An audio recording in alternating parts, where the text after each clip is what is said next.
Vinny Tortorich here. Hey man, if you're a fan of Izzy, you might be a fan of me too. I'm the guy that gets people to lose a lot of weight. I have something free for you guys. This is no clickbait. Just go to vinnytortorich.com and there's a big banner. It's a free PDF, how to lose weight. It's an intro guide to NSNG at vinnytortorich.com. Go check it out exclusively for anyone who listens to Izzy Presley. Thank you. Replay Guitar Exchange is your premier independent guitar store. Being independent is good.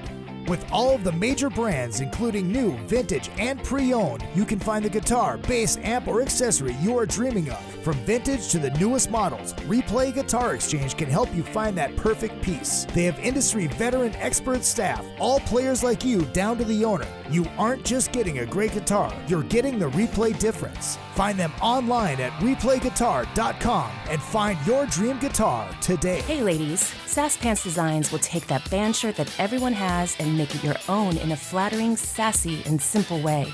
There are one-of-a-kind tank tops, halter tops, lace-up tees, and tube-top dresses already in stock. Check out the online store at sasspantsrocks.com and like Sass Pants Designs on Facebook, Instagram, and Twitter for special offers and custom orders. Use the code IZZY25 for 25% off of your entire order at sasspantsrocks.com. That's sasspantsrocks.com. Let Sass Pants make you the envy of the party. RockstarLeatherworks.com is your home for badass rock and roll gear. Featuring 100% handmade leather bands, watches, cuffs, bracelets, and more, Rockstar Leatherworks has something for everybody. Whether you are going to the show or you are in it, you can find something to fit your needs. Choose from a variety of designs or create your own masterpiece. Their bands and watches are second to none. They also ship internationally. Who needs a stage to be a rock star? Check out RockstarLeatherworks.com. Hi, this is Bobby Brown, and welcome to another fucking podcast.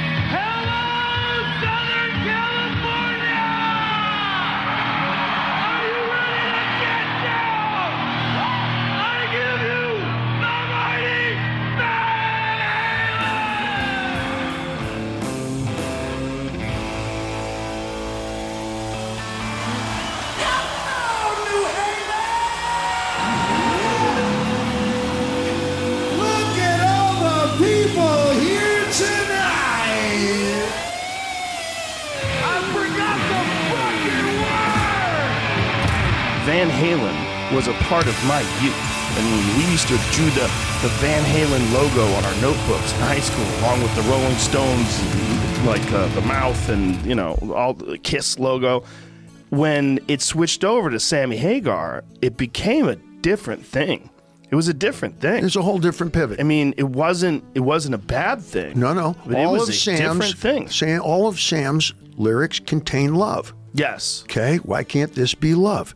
And I ain't talking about love. We'll be right back with more fighting after this. That's not a microphone in my pants. I'm just happy to see you, California. Somebody give me a shot. Hello, Hollywood. It might help if I unmute myself. There we go. Hello, Hollywood. Hello, world. Hello, my loyal minions. It is good to see you, and it's always good to be seen. Izzy Presley coming to you here live from beautiful Burbank, California, in the heart of the Hotel California. It is Drunken Summit time. We are going to have some fun. We're going to talk about Van Halen, and I am rather excited about this. Make sure you guys hit up all the social media at Real Izzy Presley, all the way across the board, Twitter, Instagram, and Facebook. And of course, the show page is another effing podcast. If you want to donate to the show, if you want to buy t-shirts, donate to the show. Because t-shirts, I get like $4 or $5 per shirt. If you donate to the show, I get it all. Izzy Presley at yahoo.com is at PayPal. And Venmo is Real Izzy Presley. And CashApp is $Izzy Presley. I think we've covered it all. We're talking Van Halen tonight, waiting on the Playmate to show up. Am I recording? Yes, I am recording the video. Good. I just want to make sure we got this going for when the Playmate shows up. Ladies and gentlemen from Trixer and Tokyo Motorfist, say hello to Steve Brown. Welcome back to another fucking podcast. Oh, great to be here, everybody. Izzy, thanks for having me, and what a fitting show to be doing tonight. A little Van Halen. I set up a little guitar shop for you back here. So yeah, you're showing off. He's whipping his dick out right now, and that dick is Van Halen guitar in his hand. Oh man, no, nothing but the best for you, dude. Exactly. Philip Shouse returning to another fucking podcast. How you doing, here tonight? Yes. And we got a Van Halen expert in the house as well. I mean, we're all Van Halen experts. He just wrote that fucking great Ted Templeman book. Fucking Greg Renoff. Welcome. Hey guys. How you doing, man? It's good to see you. I'm doing great from all corners of the United States here tonight. Appreciate it. Tulsa, Oklahoma here. Nice. Very nice. Very nice. But yeah, my Van Halen started in high school. I remember, this is what Van Halen originally didn't grab me. And that was like 7th grade, when 84 came out, the Hot for Teacher video. Yeah, it was funny. But it never really grabbed me until I started listening to Van Halen 1 after I got my driver's license. And then when 5150 came out, that's when it really grabbed me. So that's kind of my starting point. Then my first fucking concert was Monsters of Rock, 1988. And then I was fucking hooked. God bless you, man. They got you. That's cool. Yeah, exactly. Where did you guys start? When did you guys get into the Van Halen rub? 88, when you saw him for the first time, is when I got into him. My brother Kevin got me a CD player for the first time, along with 5 CDs. And one of them was Van Halen 1, and it was in his record collection that I perused as a little kid. For whatever reason, maybe I didn't make it all the way to V, or just didn't appeal. But at the time, I'd heard Jump, and I didn't know why he was giving me the CD, because I play guitar. And he's like, you got to hear Eddie play guitar. And I'm like, what does he play? He plays keyboards, right? And so he puts it in, skips track 1. We go straight to track 2. And I still get really emotional thinking about this, because this is the one of the moments in my life when everything was different after. It was like the acid trip. Everything in your life was different after that first one. Everything changed, and then just going through that, and then it really got me. Then talking about love, and then I'm the One. I just sat there in disbelief. I couldn't believe any music was this good. And that it showed me things that I liked. I didn't even know I liked yet. I liked everything. The energy. I liked how it sounded like the speakers, the sound was coming out of my walls. It wasn't even like in the speakers. It was just like in the ether. And I couldn't believe that this was real. And I just was obsessed immediately, and my life changed that day. Pretty much. Nice. Greg, what about you, man? You're kind of the Van Halen expert here, though. It's funny, you're the only one with no Van Halen stuff in the background, and you're the author. He's the case author. Well, I can spin. There's a couple of things up there, but yeah, the Van Halen story for me was, I heard Jump on MTV, and that was the spring of '84, and the thing was that I didn't make too much of a secret of it at school. I was like, this cool band, Van Halen. And of course, I was a sophomore, and of course the seniors had all heard of Van Halen before. But there was a kid behind me in my homeroom who was a sophomore who was getting into the Grateful Dead, but his brother was into Van Halen, and I guess the kid got a ticket or ended up with a ticket, and I ended up scalping it from him. And I'll never forget, he would have it inside his textbook.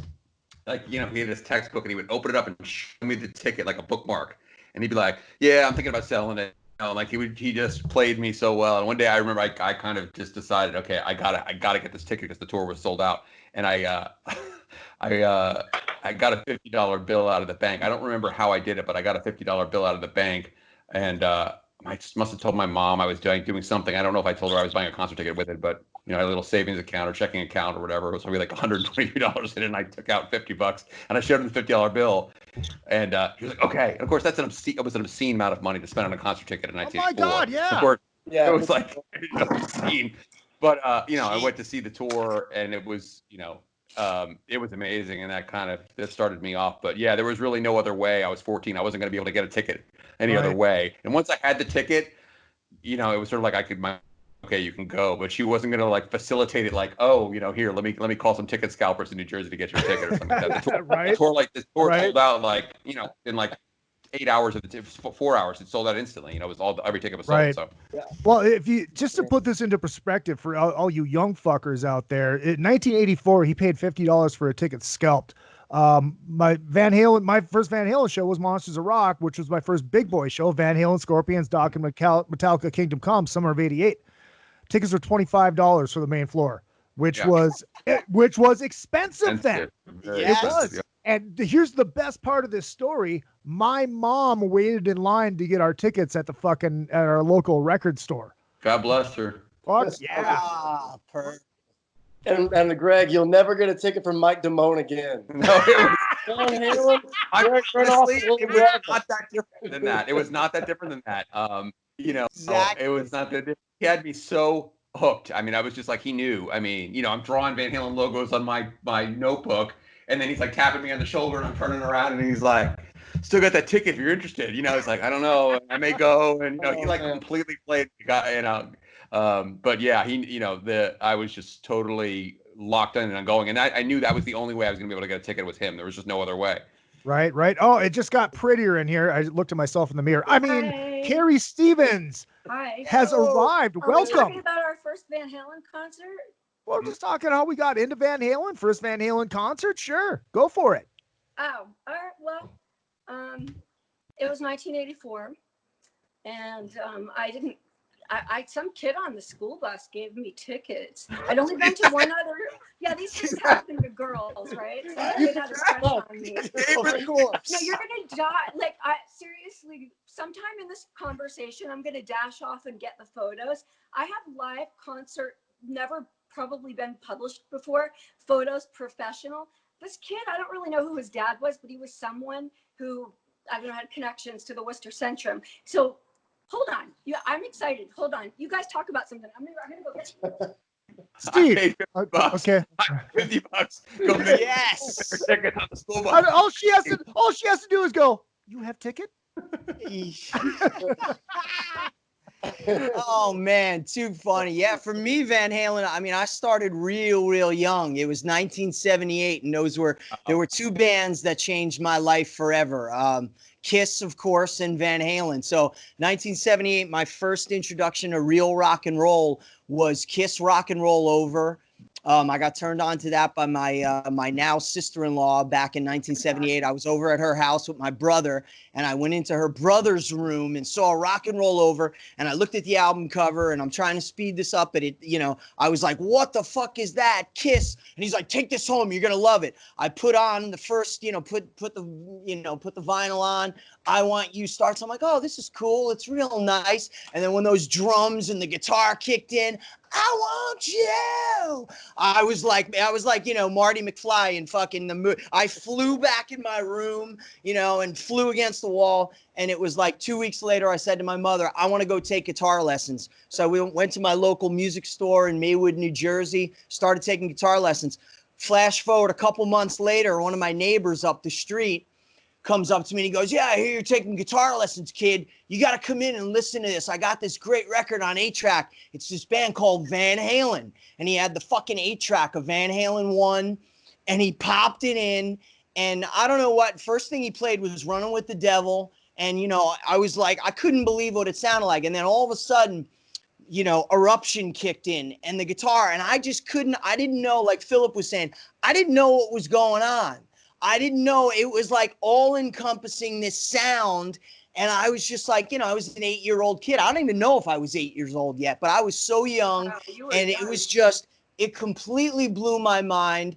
And hearing Eruption, and when it got to the end and the tapping part, I was like, I thought it was like a video game or something. Like it wasn't real.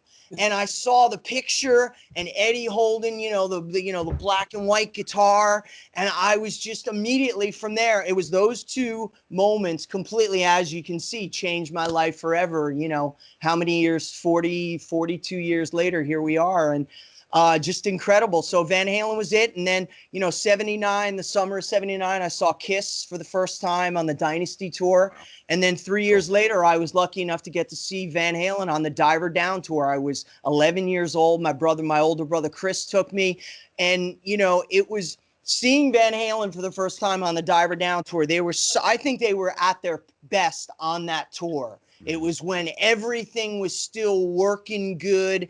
The fucking Coke, the caffeine, the cigarettes, the Jack Daniels, the Schlitz malt liquor, everything that they were doing, they were on fire. And on 84, they got too big and overblown, and it, we know it crashed and burned. But on that tour, and it was seeing them on that tour and seeing the party that they brought was that what maybe the Coke wasn't working, and that's no, it was in 1982. It was really working, but it was at Madison Square Garden. My two first concerts were at the Garden, so I saw Kiss in '79 at the Garden on the Dynasty tour, and then Van Halen in 1982. And at that point, I was already 3-4 years into playing guitar. I was already jamming, but it was after seeing Van Halen at the Garden, it made it real to me. And I was like, that's what I'm going to do. I'm going to be Eddie Van Halen. And, a year later, I started Trixer, and I guess, sort of the rest is history for me. But it was those two moments. But Van Halen, of course, is everything to me, and everything I've ever done in my musical career is based on that. And every guitar sound I've ever tried to get is because of Eddie Van Halen. Right. Carrie, you brought those pictures down. Let's. So these I've never shown to anyone, so I think you'll appreciate. How well can you see these of my photo album? Oh, look, I can see them. Oh, yeah. You see them really wow. Wow. Yeah, so they're actually, I looked at the back to see who owns them. No one, as far as I know. It just says Kodak. So the kid on the school bus that gave me the concert tickets gave me these professional photos. And Hell yeah. They're amazing. I just don't know. Wow. Yeah, they look like, they should be in a magazine. Yeah. Oh, yeah. Dude, there was that's a lot of fucking those, man. Greg, you probably remember that on the was Seaside second Heights. concert I'd ever been to. The first concert was Journey, and the second concert, I'd never heard of Van Halen. Just, I got invited to the concert, so I went. And it's never the same since. Exactly. Right. Not anymore. Steve, what were you going to say? I was saying about, Carrie's pictures. Those pictures are so great. And I was saying to Greg, because Greg and I have a little common bond with Seaside Heights, New Jersey. I have a beach house down, and I grew up down on the Jersey Shore, and I think Greg did as well. But when I was a kid, they used to have all these stands on the boardwalk where all the photographers. I grew up in Massachusetts, so it wasn't too much different. And Van Halen, I was trying to explain to my son who's 18 that Van Halen was huge. Like everywhere you went, it was Van Halen, like, pins and bumper stickers. Yes. Greg, I signed all my high school yearbooks with the VH sign. Van Halen rules the world. That was my thing. Yeah. So, and much like you became a guitar player, there's a reason I'm a model, and that's I'll wait. So if it wasn't for that song, I was dreaming of being that girl that Dave was singing to, I wouldn't be where I am today. That's really cool. Wow. I'm even sitting. Look what I'm sitting on. Nice. You're sitting on the EVH logo. Hey, exactly. Well, I don't just talk the talk. I walk the walk. And this is the fucking beauty part that people that are listening don't know. Yes, she was Miss June '97 in Playboy, but she's also the model for the Van Halen store online. Yes. They sort of discovered me because I was posting so many photos in wet Van Halen t-shirts in my bathtub just for fun. Yeah, they were like, who is this girl? So it really had nothing to do with me being a playmate or an actress or anything about my past. It truly was just about being a fan. So, dude, that's killer. They think the two married each other.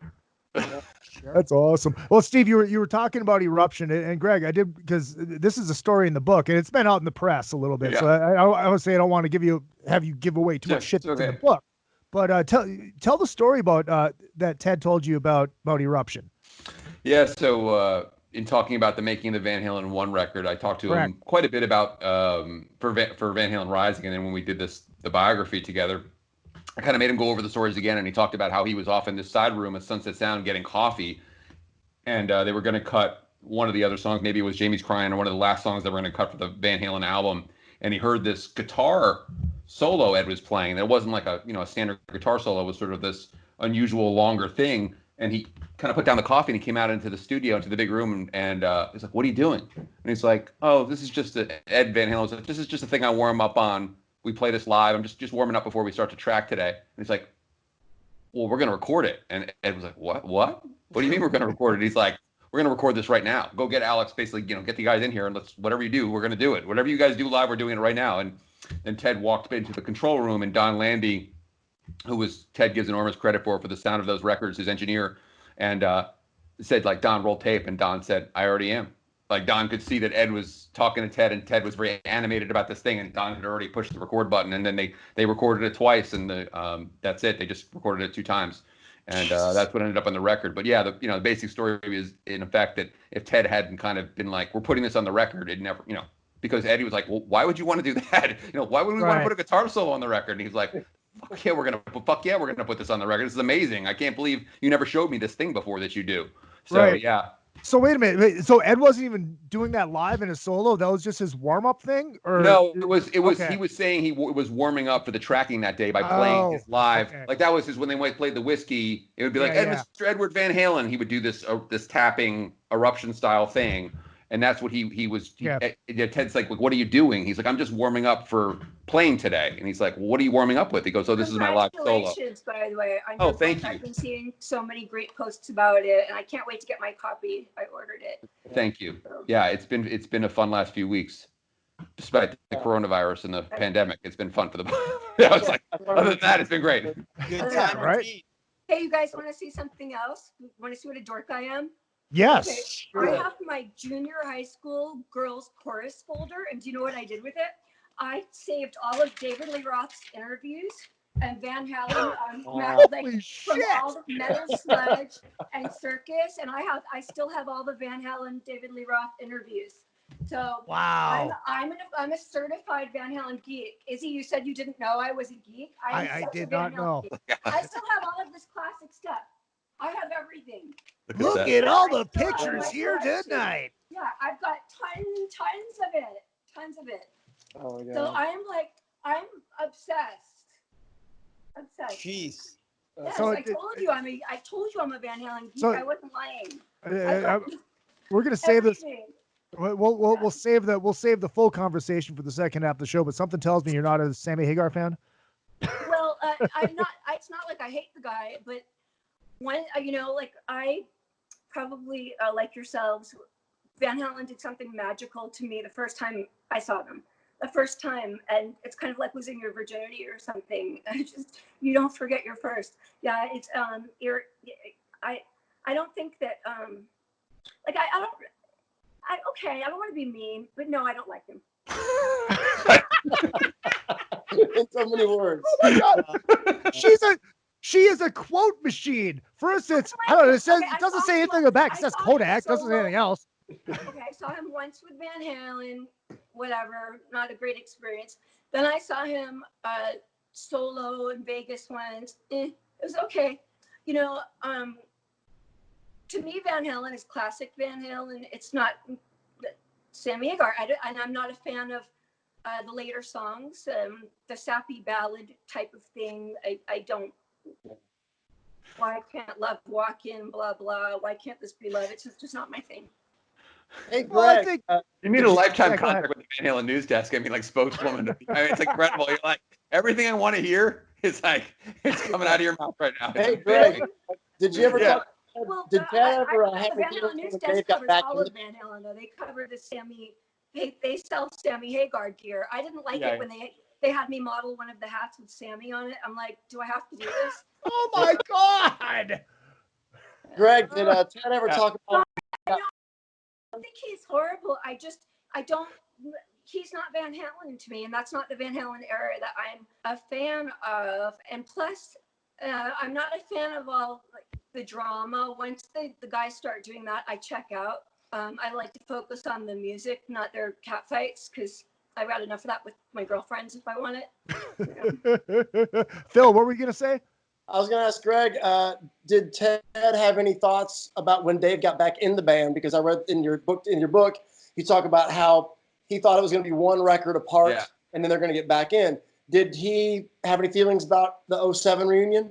Yeah, I mean, he likes. I've talked to him mostly about a different kind of truth, and he actually really likes the record. He talked quite a bit about how impressed he was with Wolfie. I mean, he's a guy who, like Carrie, honestly has a strong loyalty to the original lineup, which is kind of laid out in the book. When he was, to him, Van Halen was always Dave and the rest of those guys. That was Van Halen. But yeah, I mean, he was really actually really impressed with Wolfie. Like, this kid's an absolute monster. And of course, I think like everybody else, he would love to see someday all those guys play together again, the original band. Right. But yeah, he was, I think very surprised that it took so long for them to reunite it. That's another thing that I was actually, when I talked to him at length for the book, he said to me, I was sure that once Eat 'Em and Smile and 5150 had wound down, that there would be a kind of a cooling of the tempers between those guys, and they would sort of say, okay, like Aerosmith got back together with Tyler after a while, or Perry came back, and the Stones had their fights in the middle of the 80s, or they were hating Jagger and Richards, and they eventually basically said, okay, we're going to put it back together and do the Stones again, but it just never happened. Those guys kind of sunk their heels in both cases and continued on. So he was very disappointed after that, because he kind of knew it was going to be tougher after that. He thought, in other words, there wasn't kind of a cooling of the tempers, and after like one album cycle, he thought, oh, these guys might just like, fuck those guys. We're going to go on and do our own thing, which is what happened. Yeah. Right. So Carrie, does that mean you're not going to be buying one of my I Love Van Hagar t-shirts? Which you can buy. Ironically, I didn't know you had any, but no, I'm sorry, I'm not going. And ironically, you can buy them right now on my Teespring site. Look up Izzy Presley on Teespring. You get my I Love Van Hagar. I don't need any t-shirts. I honestly, if you're in a band, everyone, if you're listening and you're in a band, please stop sending me t-shirts. I have every band on earth sending me t-shirts, wanting me to post in their t-shirt. And I Pick don't up need your any computer. more t-shirts. And at this point, it's work.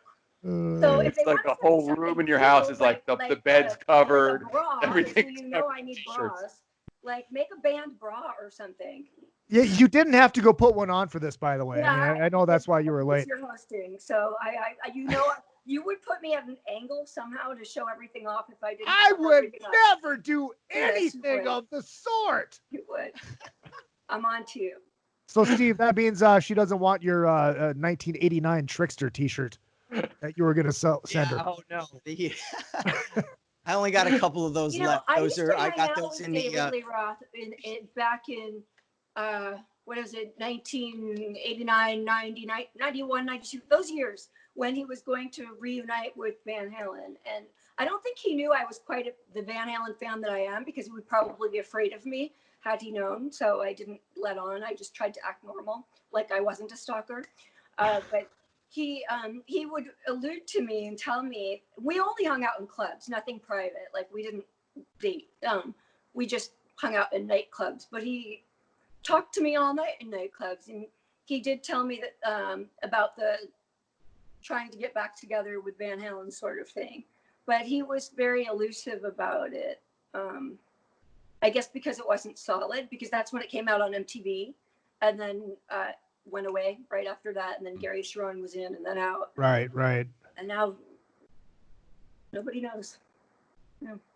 Nobody knows. I get these great fans, though. It's really funny. Like, I got one yesterday on Instagram writing to me saying, oh, I was always wondering who you are, and I found out that you're the model from the All Weight video. You really take care of yourself. You look so great for your age. What? Yeah, well, that's funny. I didn't even know there was an All Weight video. Is there? There's that video that's on YouTube, but I think that's like, it was from like a French television show or something. I don't think they never made an official video for it. There's something that's on there that's like sort of acts out the lyrics of the song with a woman who's a model who could look like you, could be you. I could see that they could think that. Yeah, I could see that, but I don't think there was never like an official like Pete Angelis directed video. So I was probably like a young. Oh, that 14. That was like perfect age for the fucking hard rock, heavy metal, quote unquote hairband video. You know, they propped you up to make you look like you were at least 17. First half of the show brought to you by Beater Amplification, ladies and gentlemen. BeaterAmplification.com. That's 2 E's. Badass rock and roll heads, 3 channels, 100 watts of testicular fortitude, hand-wired, hand-built. Pull 2 tubes, you got yourself a 50. The Izzy Presley TCB1 will be available soon. Yes, there will be a Beater Izzy Presley, TCB1. Also, our good friends over at Mackie. I just got a confirmation. I got a fucking mic coming from them. If you want to get into podcasting, you want to get into home recording, hit those guys up. Mackie, that's Mackie, Mackie.com, and check out the studio bundles. A very affordable way to get in with some high quality gear. Check that shit out. It's funny that it's like like we were talking about Kiss before, because it always comes back to Kiss. It's like no matter what band we're talking about, Tell me about it. always I tried comes get back away to from them Kiss. For 30 freaking years. Oh, you're stuck. You're part of the stuck. you're I part of know. that. You're part of the there's no lore. way I around mean, it. but Kiss, of course, is a part of pop culture history, and Van Halen is too, which was really shown on Sunday. If you guys watched it, The Family Guy. Just Did you guys see it? Greg, did you see it? I haven't seen it yet. I've seen the it's links. I fucking haven't seen it great. yet. Peter's listening to Panama the whole time and just fucking racing people in his fucking station wagon. It's gold, because he goes Lois sends him to the library to read the book 1984, and the librarian's like, well, we have it on CD. But she hands him the Van Halen CD, and he puts it in. He's like, this is going to be dumb and boring. And all of a sudden, fucking Panama starts. Goes ballistic, and he just turns into What's going on with the Kiss David Lee Roth tour? Does anyone know? I mean, what is that? What's going on with anybody's tour? That's the question. Well, is it Everything's shut the canceled dates? Are they? Is it 2021, or is anything happening? Well, Gene came out and said, we are not going to go back out on tour until there is a cure for this. But in reality, they were having trouble fucking selling tickets before. Were they? You know? I didn't know that. Yeah. Oh, yeah. There's this thing it's called papering. You know? Why was I not aware of this? I thought it was this sold out end of the road tour thing. I just believe my social media, I guess. I thought that was the case. Yeah, it's they're not the only band that's out there having troubles right now, but I mean, Kiss was having troubles, and so we'll know. Who knows? Who knows when it's all gonna? Gene says like, yeah, it's when there'll be a cure. Who knows what that's gonna be? Yeah. They were in Tulsa actually. The trucks came to Tulsa, and they came on a Friday night, and I guess first thing that morning they packed up and left. I mean, they never really unloaded. They just left. But that was the next show on the tour, and it was. We were waiting and waiting, and then they announced that they canceled the show, and then the tour got canceled. Yeah. Well, I had heard that they left the night before. Yeah, it may have been. You're right. But they didn't. But they didn't announce it till the next afternoon. Yeah. That's pretty shitty. Yeah, I mean, I suspect that sounds about right, though. Sorry. Am I Carrie, transparent? Carrie, we've interacted a lot on Twitter, and I've always enjoyed you on Twitter, but you have not disappointed tonight. You have been disappointed. It's been great. I'm a straight shooter. I'm just a straight shooter. I'm about to get myself in a lot of trouble, Greg, because I'm releasing my book next week. Ah, that's right. And you're gonna come back on with that. Everything I hear is Van Halen's Whole Lot of Trouble. I know. I can't fucking sing. love it. I think like you, because everything I hear, like we were about to the show tonight, and I'm like, where have all the good times gone? We're going to tell you that. I think in Van Halen lyrics. So yeah, I have a book I'm releasing, and it's not anything like your books, because it's definitely not about the history of anyone but me. It's a biography. You share about your life story. Yeah, it doesn't really fit into any category of its own. But congratulations. It's going to be good to see that out. Thanks. It's so much work, isn't it? I have a lot of respect for you after knowing how much work it is. Thanks. Going to the chat room, Scotty Strickland checking in from Canada. Been waiting for this all day. Awesome show. And he says he can't wait to hear Tokyo Motorfist, who is Steve's other band on the other side of Trixer. Kevin Agee says Tulsa Greg represent. Pharaoh Barrett from fucking Four Horsemen checking in, saying fair warning. Bruce says, okay, we need a Kerry book to come out. Yeah, it's coming out. And he also says, Izzy, search for your co-host is over. Kerry is awesome. Oh, Kerry's amazing. Thank you. Carrie's fucking amazing. Fucking amazing. Fucking amazing. Fucking Yeah. amazing. Don't forget Absolutely. fucking amazing. Last time you guys saw Van Halen. 2000. When was the Hollywood 15, Bowl? right? Year 2013 as well. 2015. 15. Yeah, 15. I saw that one. Yeah, me too. Greg? Yeah, I think I saw them on 2015 too, when they came through Oklahoma too. I think that was the last time I saw them. They kind of all blended together at the end because I think it's 2015. Yeah. You guys? This is why I saved my concert stubs, because I don't remember anything. I could actually pull it up right now. I have a picture of my son and I holding our passes and our tickets. This is how I wrote my book, by the way. Like, it's kind of like the junior high school collection. I still have every concert ticket, every one of them, since 1984. Crazy. Amazing. It's insane. Yeah, that's how I remembered my dates, that everything happened. And I think the last time, I think it was 2015. I think I was in Riverside for Van Halen. Okay. I think, was it? Sounds right. I see. And then the last year, was it 2015? They played the Hollywood Bowl. 18 and 17 is when I saw David Lee Roth perform solo at the Robert Shapiro charity event. And you're actually in my book, Greg. I reference to a tweet that you'll have to just read the book. But I make reference to your tweet about the 8-second mark when you said classic Dave, the 8-second mark, because I didn't think of it that way. Until I saw your tweet. I was like, huh, what? And then I looked at your tweet and I went, oh my God, that's me, because I thought, because David Lee Roth summoned me backstage that night and he said, of course I remember you, you're so beautiful, you light up a room. And I believed him until I saw your tweet and I looked at the video and then I saw the 8-second mark. It was like, no, my boobs lit up the room, like they were like floodlights. I was like, oh my God, that's mortifying. It was like he was moving. My recollection is he was moving across stage and he put eyes on you and he was just like, oh, you're like, hello. You're like, when I looked at your tweet and I actually said, who's that girl? I didn't realize it was me. And I went, oh my God, yeah, it was me. But there was too much showing. Like, it looked like headlights. There's never so I think much that's showing. What he was talking about. I think the joke might have been on me. Although I'd like to think it's about my beautiful eyes or something, but it didn't look that way at the 8-second mark. We got a message on Twitter from Dean Marino saying Van Halen Rising is not a must read. It's a have to read for any true Van Halen fan. Yeah. Well, I'm assuming the Ted Templeman book is as well. Oh God. Yeah. Steve, you're too kind. Got it in the room with the guitars, but it's like, yeah. Oh yeah, I was just, it was funny. I was texting with Rudy Laren before, Eddie's old guitar tech from back in the day, and we were talking about the book and certain things, and just, you did a phenomenal job. I consider myself one of the biggest Van Halen historians in the world. I know a lot of stuff, and I've been blessed to become friends with Edward over the last 30 years and, spend time with him.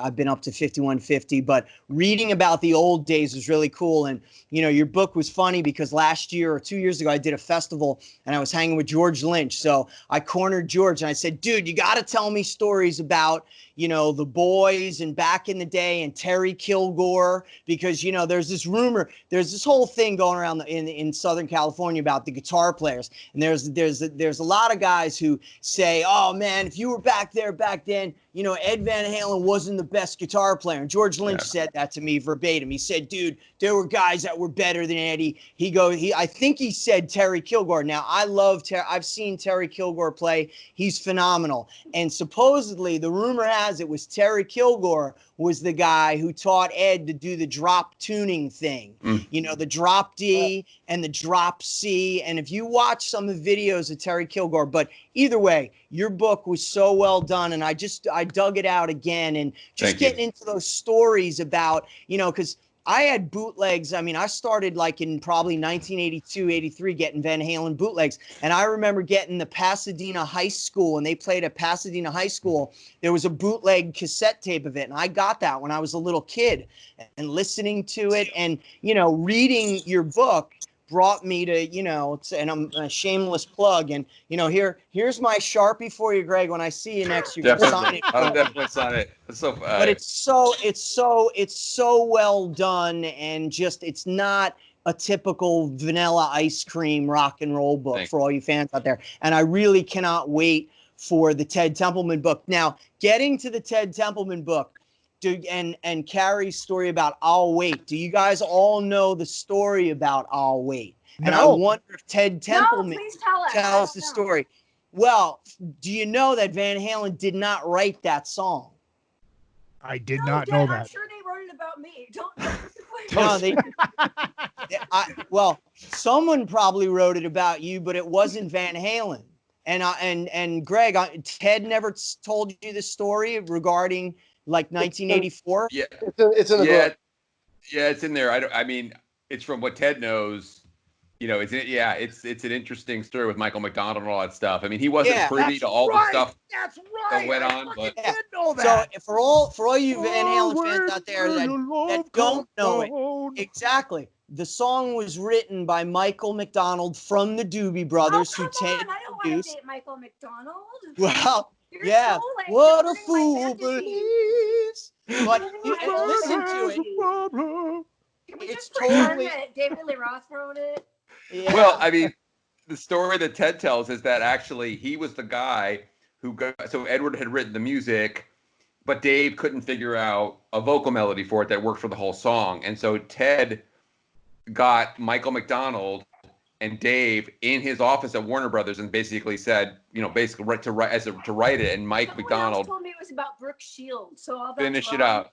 I don't know. Like, I don't know who wrote what parts of it, but my understanding is that Mike wrote the chorus melody, and I don't know if he came up with the phrase "I'll wait," but he wrote for the song. Yeah. I mean, you could totally hear it. And if you heard Michael McDonald ever play the song, and a good friend of mine's in the music publishing business and was Michael McDonald's publisher. And the other cool fact was Van Halen tried to buy his publishing, and Michael McDonald didn't do it. So instead of making $50,000, he's probably made $5 million off that song. But, you know, it totally, you can hear, and another thing, and I'm sure Ted said, David Lee Roth wasn't a melody writer, and Ted Templeman, you know, single-handedly, you know, structured and helped Dave write those melodies and turn those, you know, quirky kind of phrasings into real melodies. And they brought Michael McDonald in to give that song a real pop direction, because that was the beginning of the whole like song doctor thing that came in later on with guys like Desmond Child and Holly Knight and all the great songwriters who helped Bon Jovi and Aerosmith. When we got our deal with Trixer, that was the first thing that was like, I was the songwriter in Trixer, but I went to write with every different songwriter. But cool. I'll Wait was one of those industry secrets. And on the vinyl record, Michael McDonald didn't get credit on the original. Van Halen didn't want him to know. They didn't want the fans to know about it. Yeah, but later on, you ruined my whole fantasy. Yeah, sorry, Carrie. But if you look in the, I have a friend that keeps chiming in, asking me if one of you are single, and I keep swiping up to ignore her. But I'm gonna look at see who she's talking about. Yeah, which one is she talking about? Because you know, definitely Izzy. Yeah, it's about you, dude. Izzy. But you know, that's a great story, man. And I would love. I mean, you know, it's funny. I never got to meet Ted Templeman. I've met a lot of the inner circle of the Van Halen guys, and you know, I know a lot of the stories, but I never got to meet Ted. You know, when we got our deal with Trixer, the first person who do you want to produce your record? I said Ted Templeman. Right. And they were like, nah. By that time, Ted was kind of, I think the last thing he did was the Bullet Boys. And he kind of, I think Ted was kind of caught up in the party scene a little bit too much by 1989, 1990. And, but either way, man, what a phenomenal producer, really. Or maybe Mark turned him off to the genre. Kidding. It was a joke. That was a joke. I'm kidding, Mark Torian. It was a joke. I kid, because I love. Greg, what was did you learn anything new when you were writing this new book? Oh, yeah. I mean, tons of things. I mean, I think. want to know how it what came about? Did Ted contact you, or how did you wind up writing this book? Yeah, so I did when I did Van Halen Rising, I interviewed him for that, and in the right before the book's released, Ted got a pre-release copy of the book, and he really liked it, and I invited him to come out to Vroman's in Pasadena, which is the kind of the big indie bookstore there, and do the book signing with me, and he agreed. He said, "Yeah, I'll go," and I said, "Wow, Wait, okay." When was this? This was 2015. So in October, when the book came out, and I think part of the reason why actually interesting, Ted lived in Pasadena for a lot of years. He actually lived 10 minutes away from Dave and, 10 minutes away from the Van Halen brothers, which is kind of interesting. They all live really close.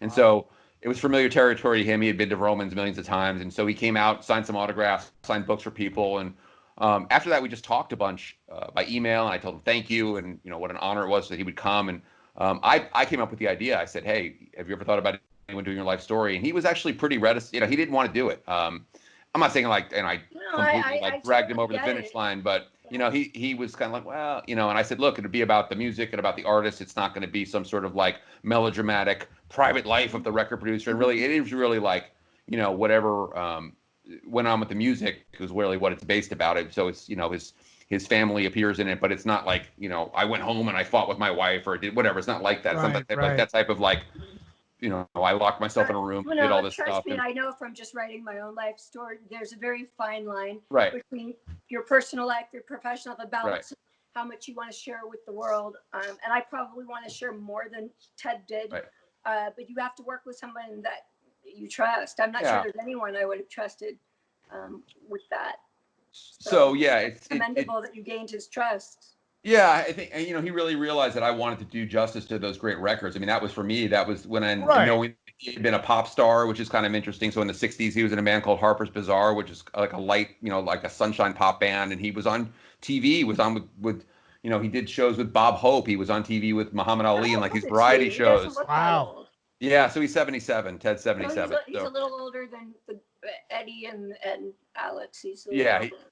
So he he had quite an interesting career, even before he became a producer. So it was an honor to write the book. And there's like Steve was saying, there's all these interesting songwriting stories and stuff like that. And Ted never took a songwriting credit from any of the stuff we did with whatever bands he worked with. A couple of times Nicolette Larson actually did it. He said without his knowledge, he like got the record and he was like, oh shit, she didn't need to do that. I just was working with her in the studio, like bouncing melodies around. But I mean, I think that's that's kind of the role of a producer in a lot of cases, just sort of to bounce ideas around and try to help somebody get over the hump with a song. But I think you could do this. And Ted had a lot of he was a drummer and he was a keyboard player and could play guitar.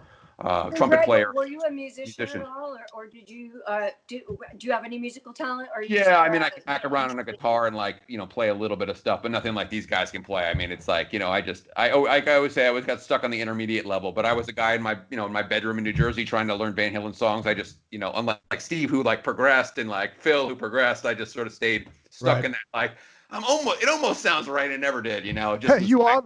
You obviously didn't watch my Facebook Live today. Izzy, stop playing that. I made 200. Look, Carrie, Carrie, I made. If you had told me to watch it, I would have. But I made $230 by people tipping me to stop playing songs. Yeah. Yeah. All right. Well, that's the gimmick. That's the gimmick. And because we're doing this tonight, I opened up with somebody get me a doctor. So there. How far did you get into it? Up to the solo. I promoted the tweet. I appreciate that. I said to find out where all the good times have gone. And so yeah. To Phil, to answer your question, so I got up to the solo part. And I stopped and I went in. I started doing Brody from Mallrats. I really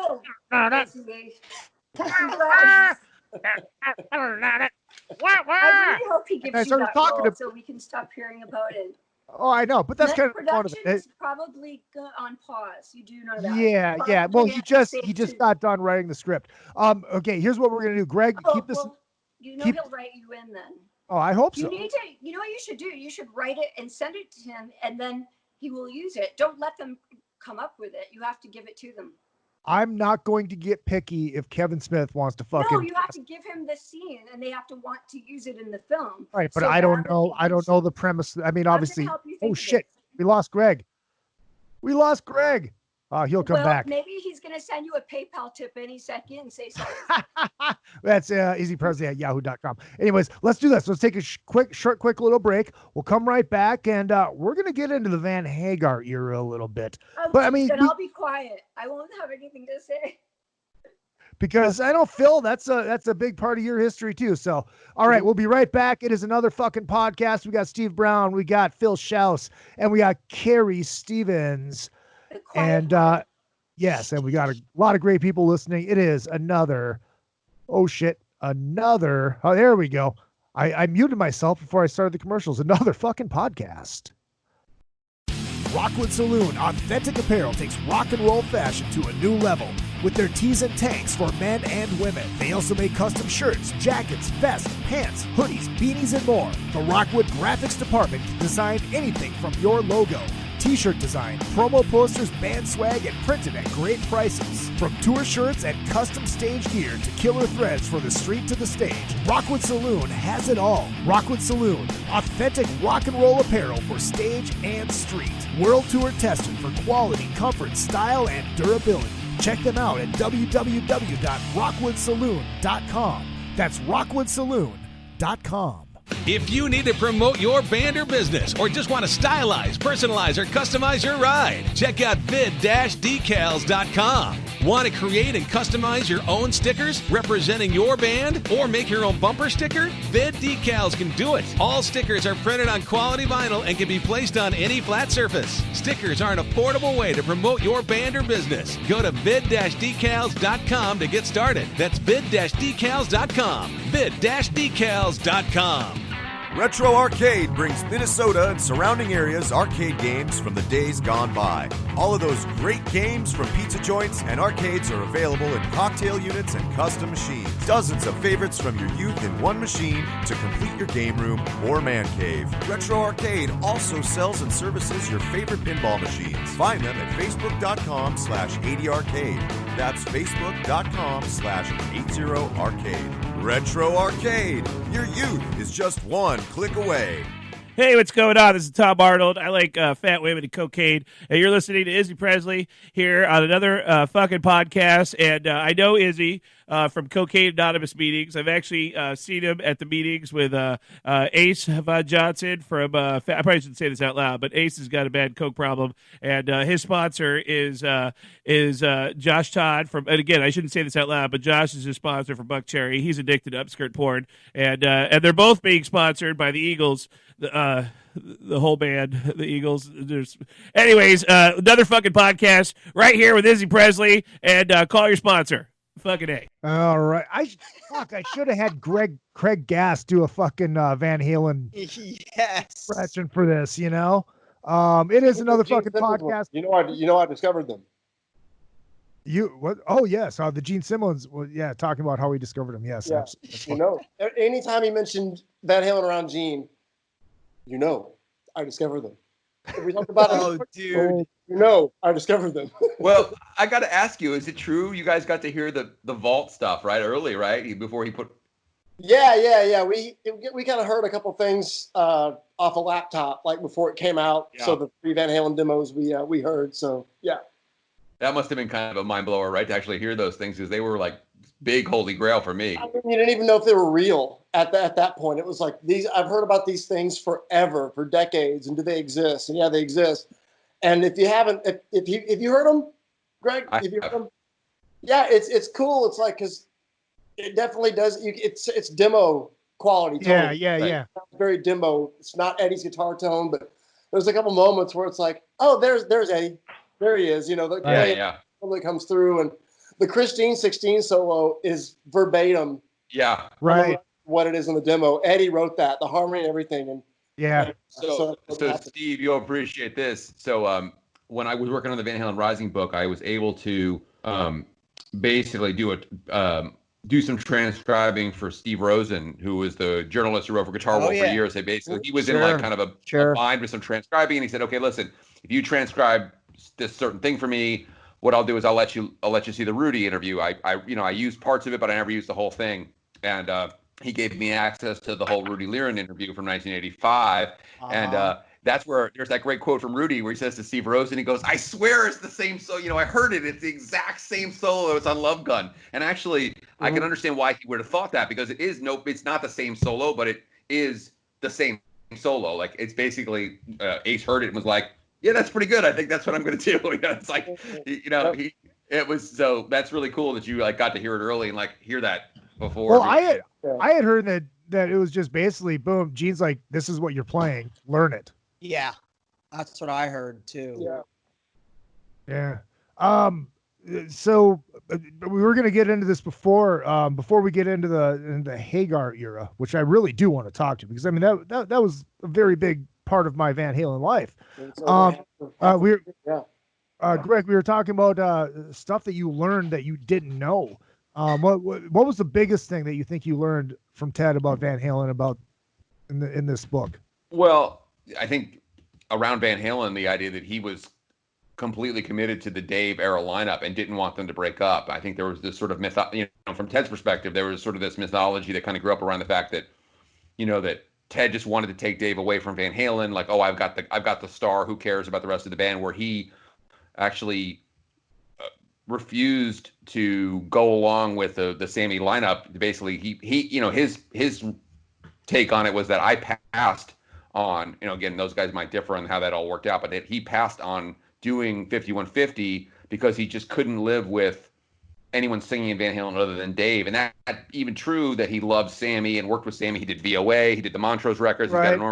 He's got no beef with Sammy, but it was just like, it didn't feel right to him. It would be like having Roger Daltrey in the Stones or something. It's like, oh, this guy's a great singer. Of course he could be in the Stones. It's Roger Daltrey. And it's like, well, it's not the Stones without Mick. And so right. That was a big eye opener for me from Ted's perspective, that he, didn't want the band to split and really didn't want to go off with Dave. It was just basically they broke up, and it was like, okay, well, I'll produce Dave, but he didn't want to see anyone in that band except Dave. Well, and that's he was right. It took 20 years for them to get back together. And it was like the best day of my life when they did. Yeah. Well, it's funny though. It's because Ted was the guy that wanted Sammy in the band.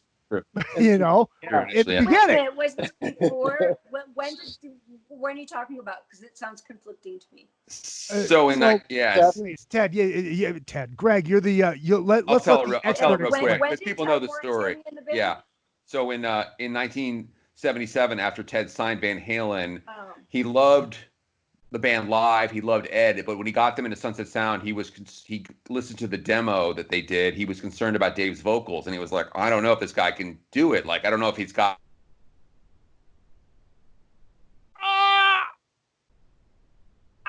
Yeah, the internet just froze. Yeah.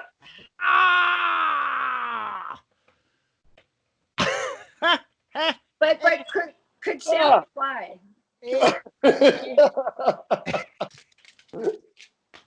Oh, technology is awesome. Robot. Carrie, you got to scan those pictures for me. I want those. I will. I'll send them to you. Aren't these? I've never shared them with anyone, and I don't think they've been published. He's back. He's back. He's back. This is, and it's totally original. There's Kodak on the back. There's no photographer stamp. I can probably do anything I want with it. But look, he flew. I try to explain this to my son how amazing. He didn't just sing. He flew. He did. So, Greg, we lost you mid-sentence. Didn't fly. Yeah, sorry about that. We had tremendously bad tornadoes that just came through here tonight. Damn. Really Oh, damn. So there were. So I expect that's probably why, because there was a lot of damage. I have all your email addresses. I'm going to share all of these with you. Awesome. So you can have all the originals. Get everyone's email for me. I have that stuff. We'll get them to you. I'll finish the story really quick. Yeah, please, Ted mulled it over. Basically, Ted mulled it over, whispered to Don Landy, maybe I could get Sammy. But, eventually he did a 180 on Dave and said, look, this guy, he may not be the most perfect singer, but he's got the vibe. He's great. It's amazing lyrics. He's smart. he's got all this charisma and there's something special about this guy. And, you know, basically, so it went from basically something where Ted was kind of thinking about what if it doesn't work to basically going, this is the guy. So that was back in 1977. And the band didn't know that, according to Ted, until later. You know, in the 80s they found out, but that Ted kept it to himself and mentioned it maybe to Don. But it was just like a, you know, mulling something over rather than a big plot to get Dave out of the band. He was just worried, you know. Yeah. Right. Well, it's like I always talk about this because I mean I love both eras. I love both eras. It's like original Kiss and 80s Kiss. It's two different fucking entities, you know. The Dave stuff, it's like the original Kiss. It's like you can't replicate it. You can't. Right. It's this own thing. I completely disagree about that. The Kiss is completely different than Van. Well, no. Just you could go on about this now for 6 hours.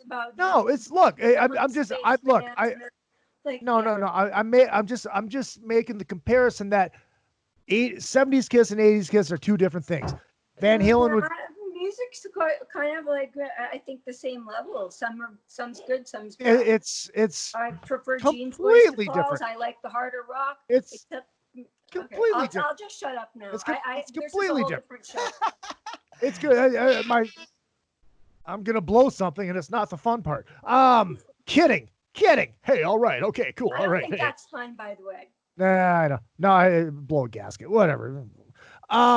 So basically, I'm not blowing anything. I can tell you that much. Yeah, I know. Anyways, so it's like it's two different things. It's like you got the ultimate party band with the ultimate party leader changing into a well-rounded pop rock band. Does that make sense? You guys agree with that? Yeah, but they because they changed the leader. The leader didn't. Well, yeah, you lost the ultimate party. And I think what Hound. you don't want to do is age, and it aged them. I can't disagree with that. I wouldn't say pop rock, but it did lose. Yeah, lose the complete abandon was kind of. It almost feels forced to me, and I don't even feel like Sammy Hagar was ready to age, and I'm not a fan, but I like him better unleashed and raw and who he is solo. As an artist, I felt like that music was stifling. I'm sorry. I'm way too opinionated. I am going to. I just. Yeah. All okay, good. Go ahead, everyone.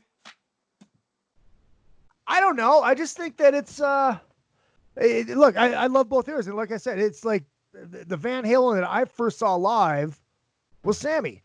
You know, I was never. The first time you saw Van Halen? Yeah. What makes you qualified to do this podcast, Izzy? Shit. I'm 44. Do I have to fucking leave now too? I was born in 75. I saw, sorry. Excuse me? Did I say anything about your age? No, well, I mean, how old the first time that Izzy saw Van Halen was Sammy era. It was a direct joke to the Sammy era. It was not an age joke. I'm not talking about ageism, Mr. 44. I couldn't see him when I went there with Dave. Yeah, I couldn't either. What? I couldn't see them in '84. I was 9 years old. Oh, no, it doesn't matter. I can do math. So anyway, it's unfortunate you didn't get to see them before Sammy because David Lee Roth was amazing. Have you ever seen him live?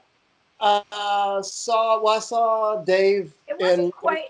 Whenever you did see him, you did miss out because it wasn't quite the same as 07. I saw him in 07.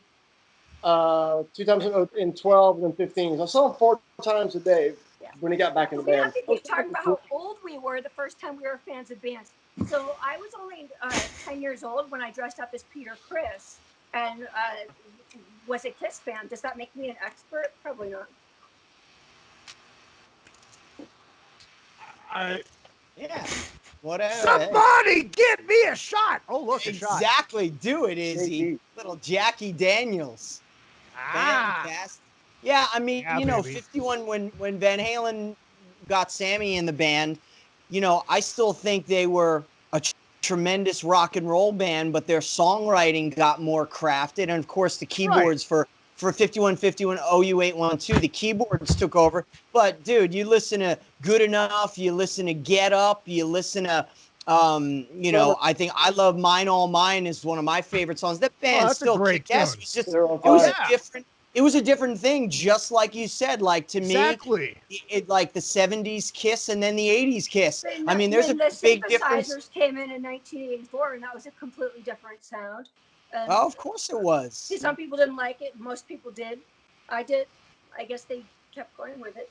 Oh yeah, they're the Van Halen. Each of their bank accounts sure love those keyboards. Yeah, right. No doubt. That was the first. That was the first tour that they all made real money on. Keyboards? I'm just curious because in certain types of music I like it, but most I think it's too prog rocky. But it's a true. I'm asking you as a musician. I'm just curious. I love keyboards. I'm a huge fan of keyboards. Yeah, me Always too. have been. I play a lot on my new Tokyo Motorfist record. It was kind of my 5150 OU812. I played all the keyboards on the record, and there's a lot of it. So yeah, I'm a big fan, and yeah, I just think they're cool. And Ed's unique way. I mean, there was nobody who did something in rock like what Ed did with Why Can't This Be Love? That whole the keyboard, the sequence thing, there's no real bass guitar on that. That's all sequence. That was the sequencer and the Oberheim and the sequencer doing the thing. Nobody was doing that. I mean, he got all that. He got that. He was, Pete Townsend from The Who was a huge influence on Edward, and that's all based on, if you listen to OU812 and 5150, especially that sequence keyboard stuff, he got that from Pete Townsend and a lot of the, the Genesis and stuff, because, Ed was influenced by a lot of that stuff. He loved Peter Gabriel. He loved Genesis and The Who, especially though, the sequence keyboard stuff. Why Can't This Be Love? And Mine All Mine. Dun, dun, dun, dun, dun, dun, dun, dun, dun. Yeah. That's Who Are You? It's the same sort of thing, and it's just groundbreaking, the stuff you can never, as Edward was such a guitar hero, he never got enough credit for his, besides his creations with guitars and amps, what he did keyboard wise was very groundbreaking. And, it basically the 80s hard rock bands who started using keyboards after him, they all copped what he was doing. Mm-hmm. Right. And like very, very groundbreaking. Yeah. And again, he doesn't get the credit that he deserves for that.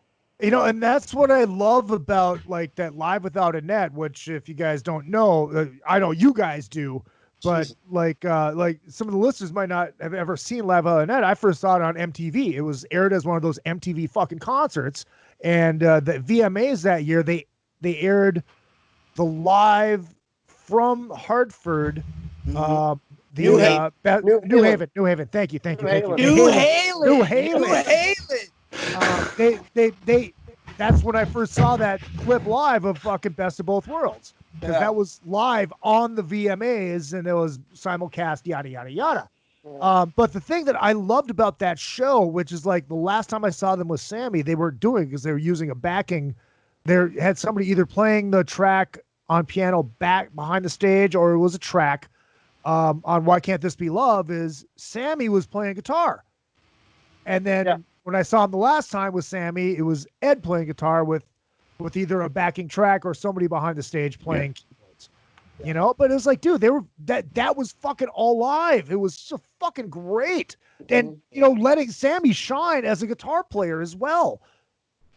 Yeah, and they would do he would play on Love Walks In too. Yeah, that too. And, then the back and forth on 50. They were doing 55 live. Yeah, they were. But their cool thing with the guitars was One Way to Rock. There's only one way to rock, and they traded that. That Live Without a Net, man. I remember when I was a little kid, when that came out, I walked with my good buddy Junior. If you're listening, I love you, dude. We walked from my parents' house. We walked like all the way across town, which Paramus, New Jersey, if anybody listening, to get that video cassette, and I still fucking have it. I have it upstairs. Nice. And I still love that. Love that. It was so great. And that was the cool thing, that Ed played the keyboards. He played it. And like on 84, I saw Van Halen on the 84 tour, and the way they did Jump, Michael Anthony played the synth bass up on the risers, and Ed played Jump. And then he didn't even play the guitar solo on the 1984. He played the guitar solo on the keyboards. And it was like, it was like so cool. But, just a really cool thing. And then, after, I think on the For Unlawful Carnal Knowledge tour was when they started using the backing tracks. But, I always thought it was really cool to see Ed actually playing it and Sammy playing guitar. It was incredible. Does anyone want to hear a female point of view story? I think it was For Unlawful Carnal Knowledge. What was in 1991? The fuck record. So I was with Eric Carr, and we went to the show in LA with Bruce Kulick and his wife then Christina, and Eric was sick with cancer, and we were backstage, and this is my only time I ever met Eddie Van Halen, and he was leaning in towards Eric saying, "Oh man," and he was drunk, and he was saying, "Oh man, I'm so sorry, I'm so sorry, I'm so sorry, man." Nice tits. To me, "No man, I'm so sorry."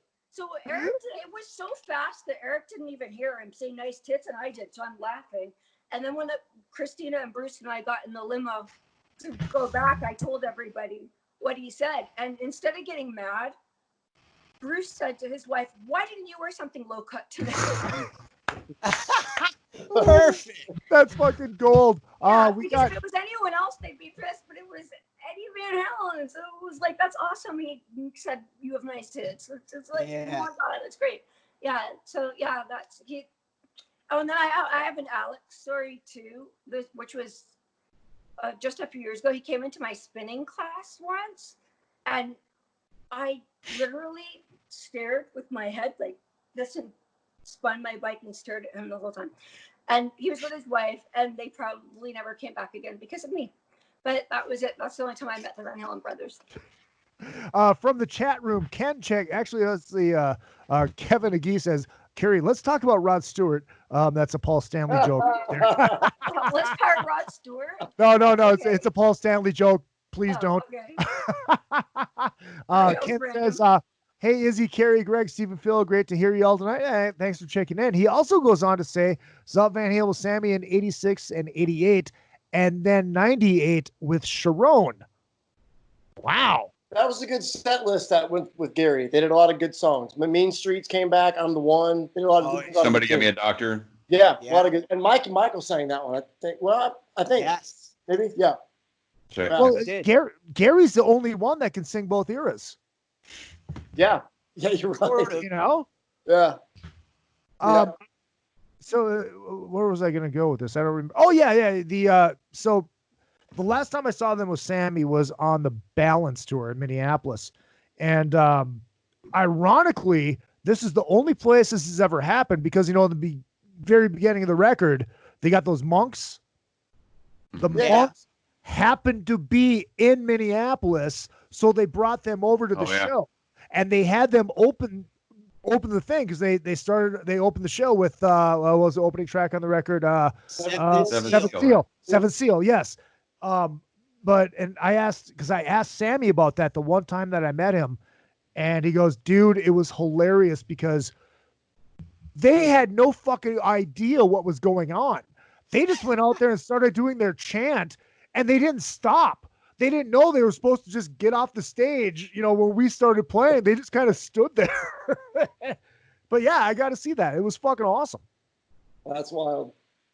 Yeah, I saw that tour. I saw Sammy on the reunion on the 04 tour.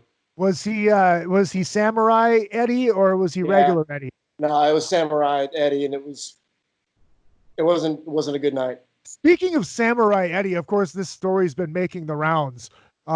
Steve, I don't know if you've seen this story. It's been all over the fucking place about the Limp Bizkit story.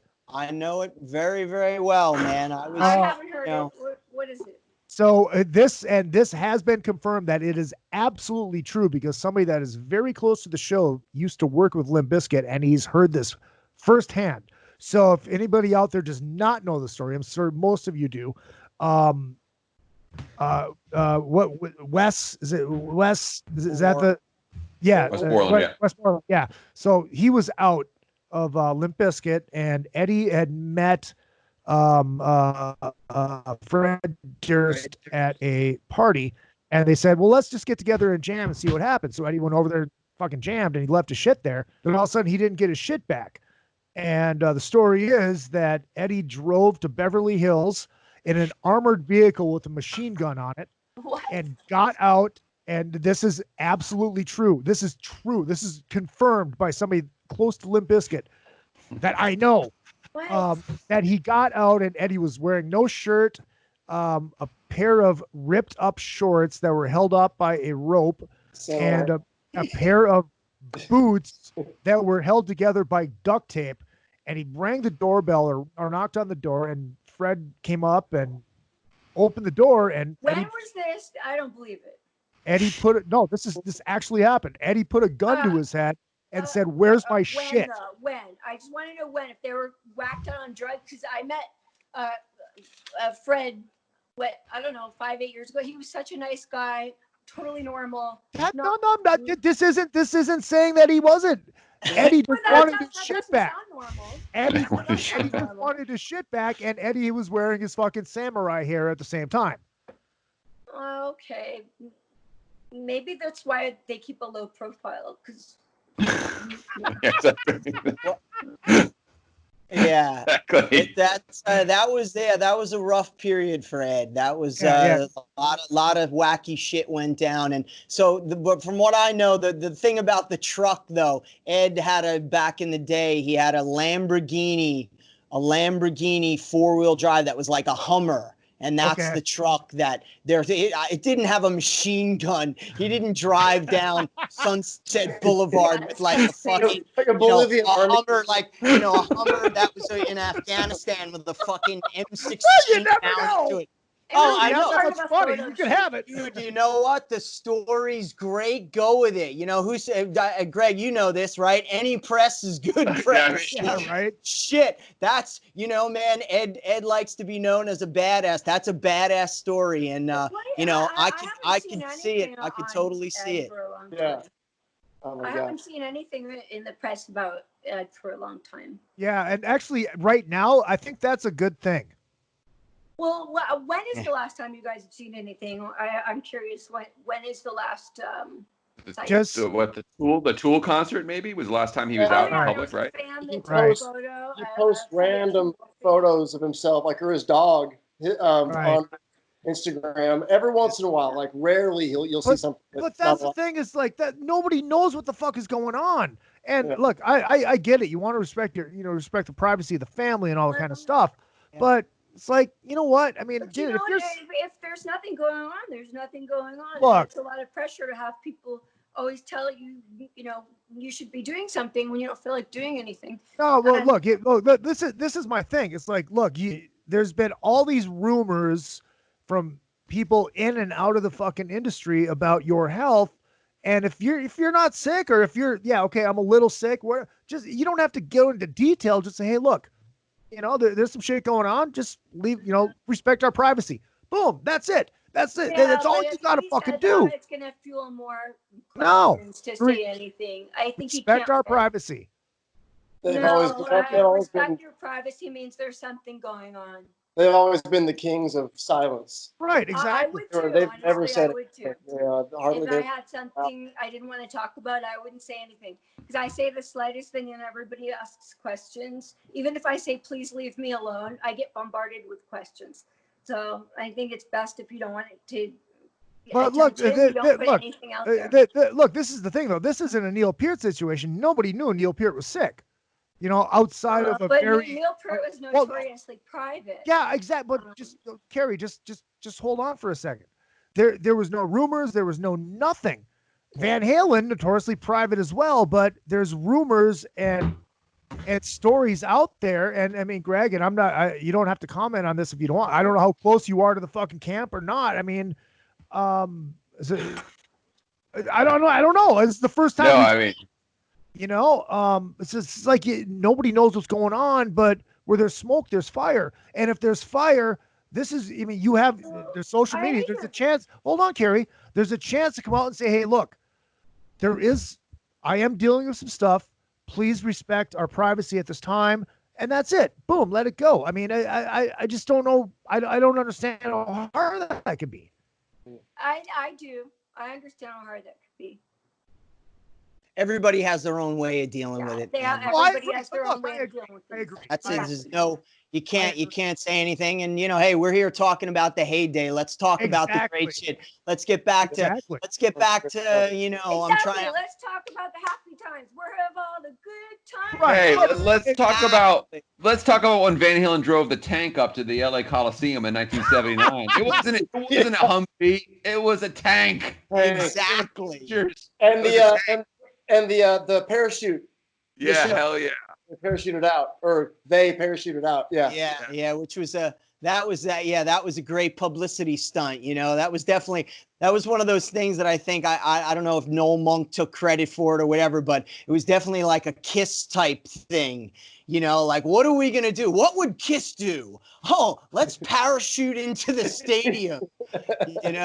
But it was unbelievable, man. Unbelievable publicity stunt. There's footage. I've seen some of the 8mm footage of that, of them doing that whole thing where the band hid in the van when the guys came down and they ran on stage. Greg's book explains it in great detail. The whole incident. Yeah, This is Greg's, not the Ted Templeman book, the Van Halen. Yeah. The only thing I would say is that Tracy, I talked to Tracy G of Dio about that, and Tracy had seen Van Halen in like clubs, and he was like 14. Like he would go to these, he would see Van Halen when he was 1975. He was a little kid, and he said he was sitting in the stadium, and then like he looked up, he said like they're like Van Halen's coming in the stadium, and like he's like no they're not, and then like they're like sees these parachutes come down like these little dots, and then eventually they open up and they had the Van Halen logo on, and he was like, these fucking guys think of everything to steal the show. He said that. He was like, it didn't even matter if it wasn't them or not. Everyone thought it was. He's like, it probably isn't, but fuck it. They stole the show. He said the logos, they're coming down, everyone's cheering, and they land, and then they run on stage in their parachute shit and pull it off and play. He said it was incredible. He said it was just incredible. Maybe that's why the Dave lovers can't handle the fucking the Hagar era, because only parachutes are on stage with the parachute pants. Parachute pants. Nicely done. Oh man, I had plenty of pairs of those back in 1984. Parachute pants, trapezios, and members only jacket with the red bandana. Oh man. Oh man, me too. Oh God, you can't get away from this shit. Hey Greg, what's the last time that if you know that Ted has seen Don, Landy, or Ed? Do they still not have coffee together but communicate? Yeah, I mean, I think there's like occasional text messages that go back and forth. I know that Ted has sent like birthday, every year he sends a birthday email to Ed and stuff like that. He hasn't seen him in quite a while. I will tell you that on Ted's Facebook page in the fall, Ed. He posted a picture of Ed's car. Ed had come by and visited him around the time of the Tool concert. He had bought this new car and wanted to, basically kind of Ted's place and showed Ted the car, which Ted loved. And he said it was kind of like back in the old days, because when Ed would get a new Lamborghini or something, he would want to. Ted was a sports car guy, like all those guys. They all love Ferraris and stuff like that. But it was like, check out my new ride, and you had to show it off. But I don't think it's like a a regular thing that they talk or whatever. But and then Don, he talks to fairly frequently. They text back and forth. But I think that was from. Again, Ted put it on his Facebook page, so I don't think it's like any big secret. It was more that he hadn't seen him Ed in quite a while, and like Ed, basically, I got this car, I'm gonna come see you, Ted. And Ted was like, okay, and they came over and they visited for a while. I said it was great, and it's like he was just like was a McLaren, right? He was like, the fucking car's like $500,000 car, like driving up into my condo complex or whatever. He said it was great, and saw Ed, and so he was excited. That was back in again right around the time of the Tool concert. Fucking yeah, it's awesome. Second half of the show brought to you by A&P Laser, everybody. AP Laser, check them out, aplasers.com. Mother's Day is coming up. You want to get your mom something really, really nice and laser engraved, hit them up, aplaser.com. Dude, they're so good they can even laser engrave a hot dog bun. Also, John Palumbo Design. You have a band, you have a website, you have a business, you need a website built, you need a logo built and designed, hit up our good friend John Palumbo at johnpalumbodesign.com. John Palumbo. We love us some fucking John Palumbo. Look at that. Look at that. Phil, which one is that? That's the flanger. It's just sitting right here on my bar, on my counter for some reason. So there it is. There you go. Yep, gotta have. Oh yes, Phase Yep. 90. Phaser. All right. Phase Let's all 90. support. Let's all support EVH gear. Ed is like cha-ching. He's just like, Yeah, man. cha-ching, cha-ching. He's like, you guys can talk all the stuff you want about it. Whatever. Say whatever you want, man. Just keep buying the stuff. FU Tone, Adam Reaver, Yeah.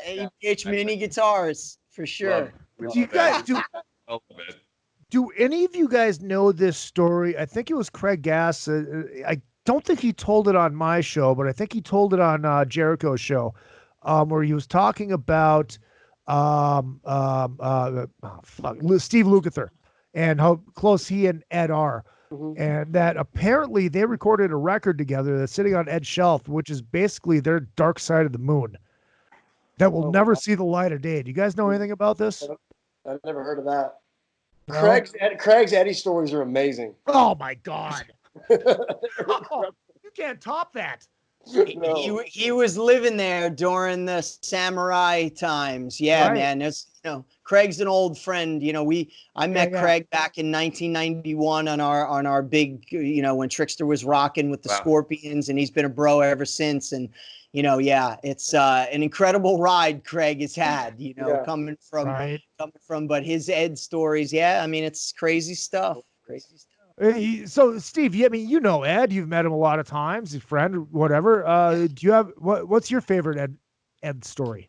Well, look, all I can say is the guy is, the nicest guy in the world. He treated me from the first time I met him. He treated me like an equal. He never looking down on me like he's, Ed Van Halen. It's that old story, be careful when you meet your idols or meet your heroes. And it was NAMM show 1991, and he was doing this Ernie Ball thing with Steve Morse and Albert Lee, and I got invited in by my good buddy Matt Bruck, who still works with Ed, and he brought me in to meet him, and he was doing sound check, and he walked right up to me, and he had glasses on, and he goes, "Hey, I'm Ed," and he shook my hand, and Matt said, "Oh, Ed, this is Steve. He's in the band Trixter," and Ed kind of did a double take, and he goes, "Trixter."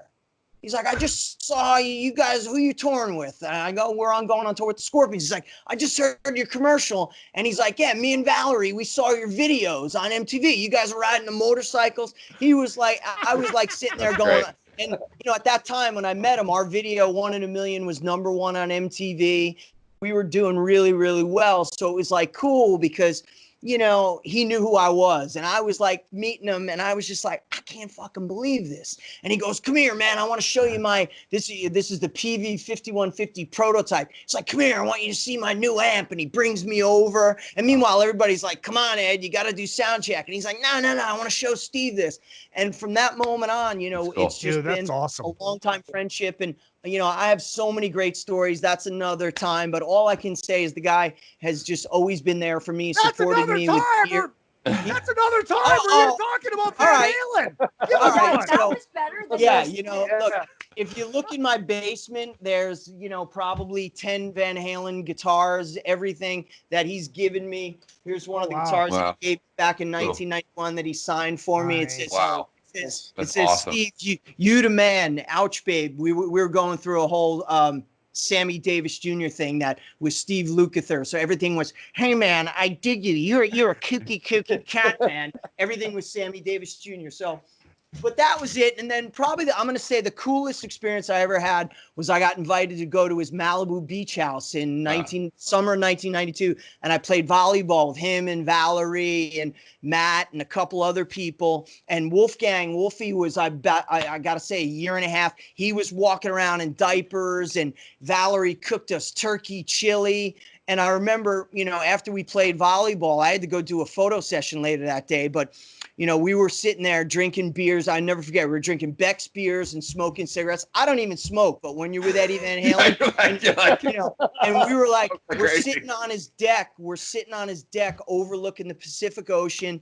And, I'm smoking a cigarette, drinking a beer with him. And I'd hung with him many times before that, but it was just me and him. And we're talking about, and he's going, "So Steve, how's your record going?" And, just two two guitar players, two musicians, songwriters talking about making records. And I'm bitching about, the mastering guy fucked up and this. And he goes, we're just shooting the shit. And, I just had to like take a second and like looking out at the ocean. Here I am, this kid from New Jersey, hanging out with my idol, playing volleyball with him. And, Valerie Bertinelli made us turkey chili. She's a phenomenal cook, as you all know. And it was just one of those great moments and, never forget. And again, I have a million different stories, but I would say that was probably, one of the coolest, besides one of the nights being in his hotel room with me and him playing guitar and him playing demos of the new record. It was when Gary was in the band. We were down in South Carolina, me and my buddy, we went up to Ed's room and we're hanging out, drinking and smoking again. And me and him are just playing guitars and he's playing me the demos would have been the second Gary Sharon record. My God! Yeah. Time out! Yeah, I know where you're going with this. Holy shit! You've heard these fucking demos. But the difference is these are not the demos that a certain person that shall remain nameless. These are Ed's demos, and he sang a lot of these songs. So it's his voice, and he's going, yeah, Steve, you got to listen to that.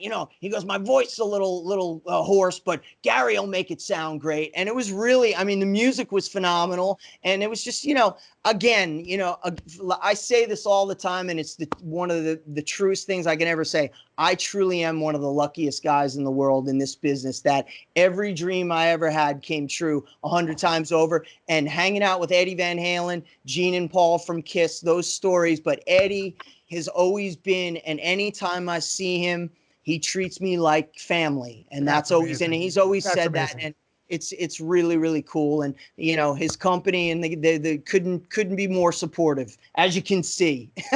Right. Look, Steve, the only reason I got so excited because I've asked Gary about that, those demos. And he's like, yeah, dude, they sounded like fucking old Van Halen.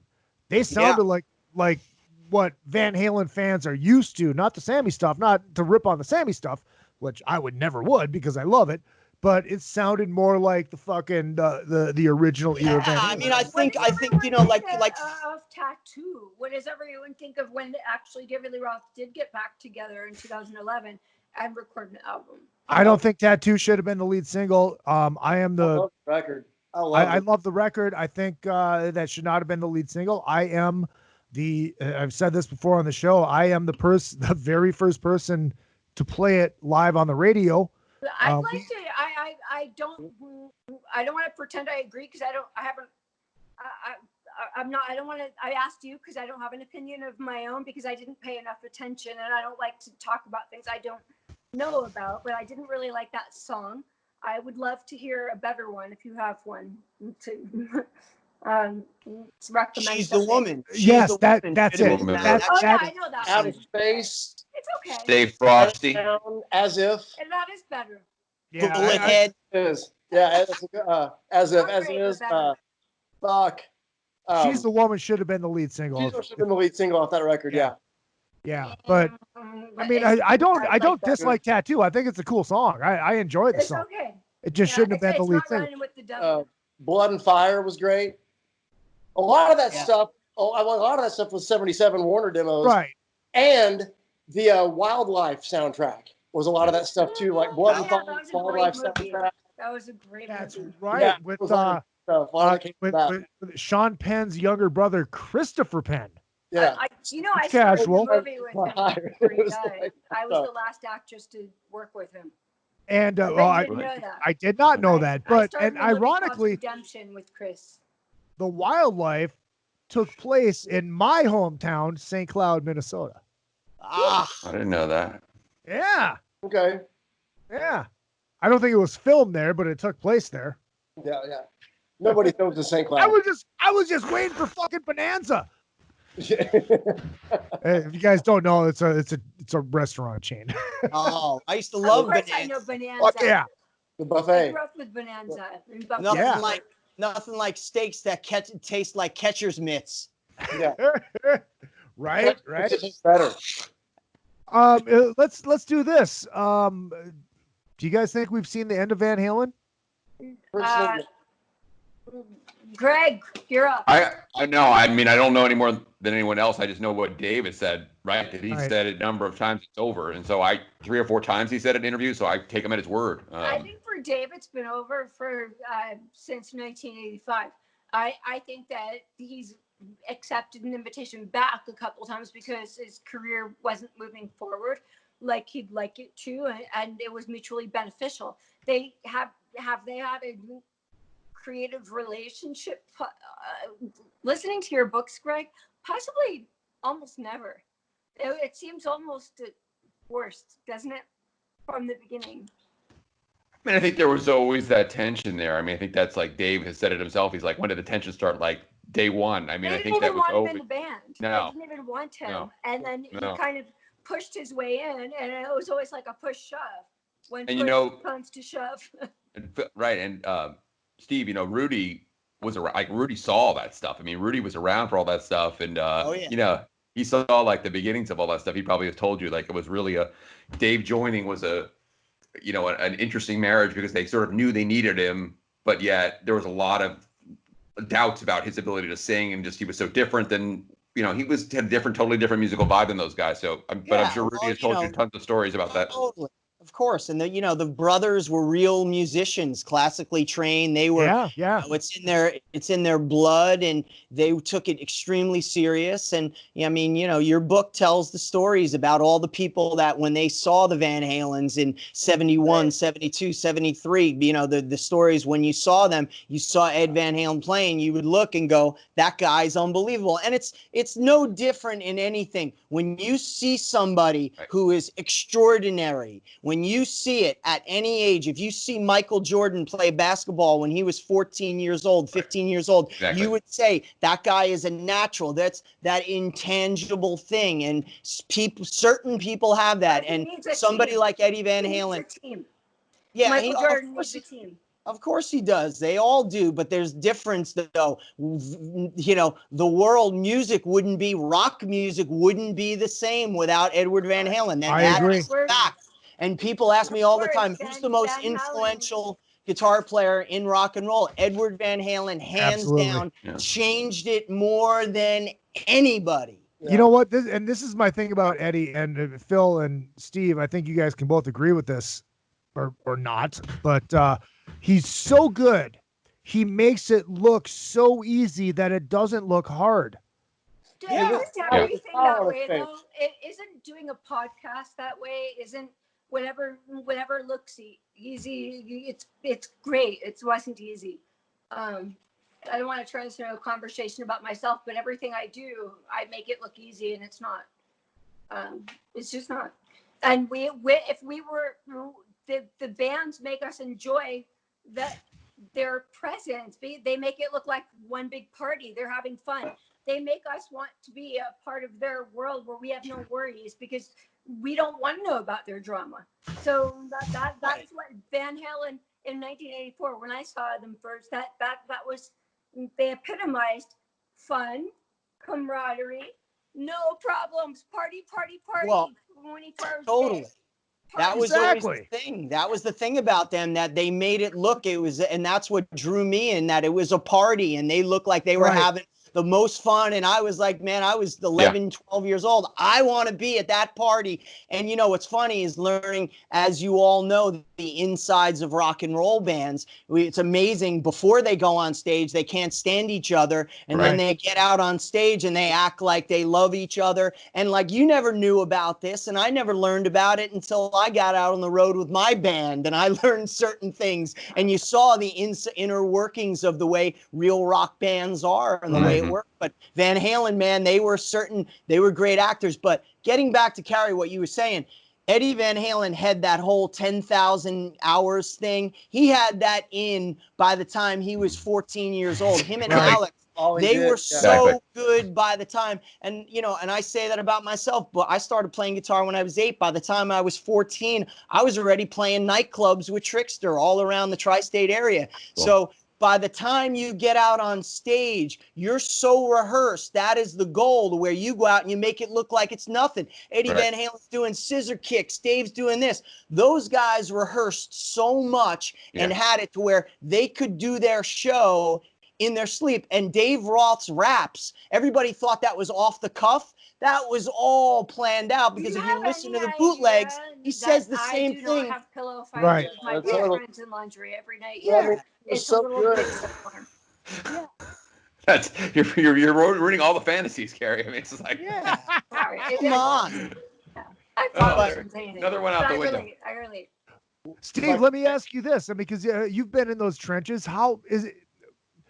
You have the problems off the stage, but because I've never had to deal with this, and Phil, you might be able to chime in on this. I don't know if you've had to deal with this, but once you get on the stage, is it different? Do you forget about shit and you just get lost in the music and you guys are a fucking band again? Yeah, I mean, you're a professional, man. You know, like Nigel Tufno said, I'm a professional and I've got to rise above it. You know, I mean, that's always what it is. No matter what, you know, the golden rule is leave whatever personal problems you have, whatever arguments, band stuff, you leave it backstage and you get on stage. Those people paid money to see you play. You go out there and you give 500%. That was always my attitude. And I think most of the big rock bands did that too. You know, I mean, you hear all the stories about Kiss and all the shit that happened on the Dynasty tour with Peter, you know, blowing songs and bringing down. And that was the one thing Paul always said, no matter what, don't ever bring it out on stage and don't ever screw the people that paid good money to see you. So, you know, that was always the cool thing. But some insight on that. oh, of course, we all. But you know, I was Eric Brian, Carr's Jeremy, and I girlfriend. despise can one tell another. you So when we something. get on There was stage, never any party vibe on any Kiss tour. When they got off the bus, it was sweating. I was waiting on the bus with the other wives and girlfriends, and they were stressing out about how the show went. It was like, who had, you know, their bass out of tune? How there was no fun partying. It was not fun. It was not. It was stressful. So it wasn't party backstage. It was serious musicians, and you know what? That's probably why they're very successful today. They took it very seriously. Right. There was not. People ask me all the time, like about the partying. I don't remember one party. There wasn't any. It was very. I toured with Kiss in 1992. There was no parties. Gene Simmons used to call us up and want to hang out with us. Yeah, well, I don't know. that was my first Kiss tour. I saw you guys, Steve. And he died in '91. But That's awesome. The year, the Hot in the Shade and Crazy Nights, there was not. That's the only time I know of touring. I honestly don't. There was never a backstage party, and I was backstage for other bands in that era, even David Lee Roth, and he never came backstage, not once. Like, I remember in 1990, a backstage party and dancing Steve Vai. David Lee Roth never came back. I think the guys that really held themselves probably resisted, as much as they brag about the partying and the drugs. I don't know. Maybe besides Ozzy, if they could have really done that much and actually survived. Dude, there was Jack Daniels and cocaine. There's a point. Okay, when I was really Dude, can young, we just talk about and again, this is Kiss? not about me, but there's a point when I was very young as a Playmate. We got paid to party basically, and I look back at those days and go, how the fuck did I pull that off? And it was probably equivalent to what the rock stars did. Cocaine is a hell of a drug. And going to sign autographs. But you have to stop that, I think, at a certain point, or you don't survive. Hey, Carrie, can I ask you a question? Carrie, can I ask you a question? Maybe that's why the rock stars don't want to talk to you. They don't want to admit that, but you can't do it forever. Hey, Carrie, can I ask you a question? Do you think part of that was that Gene and Paul wanted guys in the band who were basically going to be opposite of Ace Peter in a lot of ways? No. Do you think I hired them based on who did drugs or not? What's that?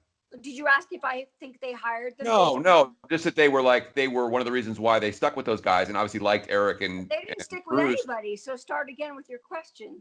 How long was Bruce in the band? Eric was in. Peter Chris was in the band less years than Eric was.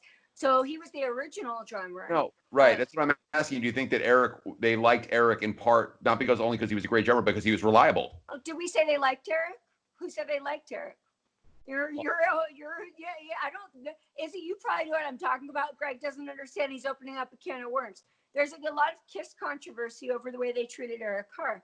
So there's not whether they liked Eric or not in the conversation right now. And Eric was not on drugs. There's a lot of rumors about that because Paul Stanley's a liar and tells in his book that Eric did drugs. Eric did not do drugs. Eric never did drugs. Not once. He ate a space cake on accident in Amsterdam once. So like I said, this is another fucking podcast. So this is, but the question is about, KISS does not hire people whether they're on drugs or not. Most of them are not on drugs. None of them have been, except the beginning, I guess, Peter and Ace happened to fall on drugs. Since then, not one band member has been into drugs. Okay. Podcast fucking number, whatever is he? Look, and I know that we're gonna go down to the fucking KISS hole here, but I mean, it's no, that's fine, because we're all fucking KISS geeks too. Well, but I'm I mean, I'm not. I'm the rest of us. My life, and I feel an obligation to speak up when it's right. It was wrongly told that he was on drugs because he didn't like Paul Stanley. You know what? He didn't like Paul. They didn't get along. Period. Say it. Don't say that someone was on drugs when they weren't. Eric was not on drugs. So there's no reason for Paul, who's known to make up fabrications, to say that. Just eliminate it from your life. Like, you're famous. You have a family. You have everything you want. Why do you have to pick on a guy who's been dead for 25, 30 years? Shut up. Look, it's no secret that Eric was worried about his position in KISS when he got sick. Of course, because Paul treated him like shit, like he hated him. He knew he was gone. He knew Eric Singer was lined up. Eric Singer was playing in his solo band. It was not a secret. He was having a hard time with them for a long time. All right. Get back to Van Halen. Yeah, dude. Exactly. Dude, talk about fucking Van Halen. Eric knew that David and I have had a huge flirtation for years. And I write about this in my book. So I used to like hang out with David Lee Roth all the time. And I'd come home to Eric and go, oh my God, guess who's flirting with me tonight? And he'd go, David Lee Roth. And I'm like, yes. No, he knew I was crazy over David Lee Roth. So Eric rolled his eyeballs at me. And honestly, he wasn't wrong. Dave honestly was whacked out, talking about drugs. Yes, he was on drugs.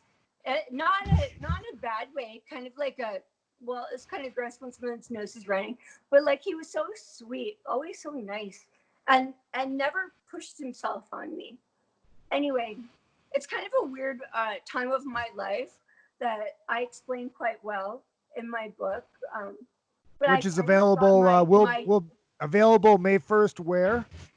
Oh, Amazon. It'll be available Amazon. I'm not sure if it May 1st. This week, I'll tell you all. All right, let me know. We'll get you on the show.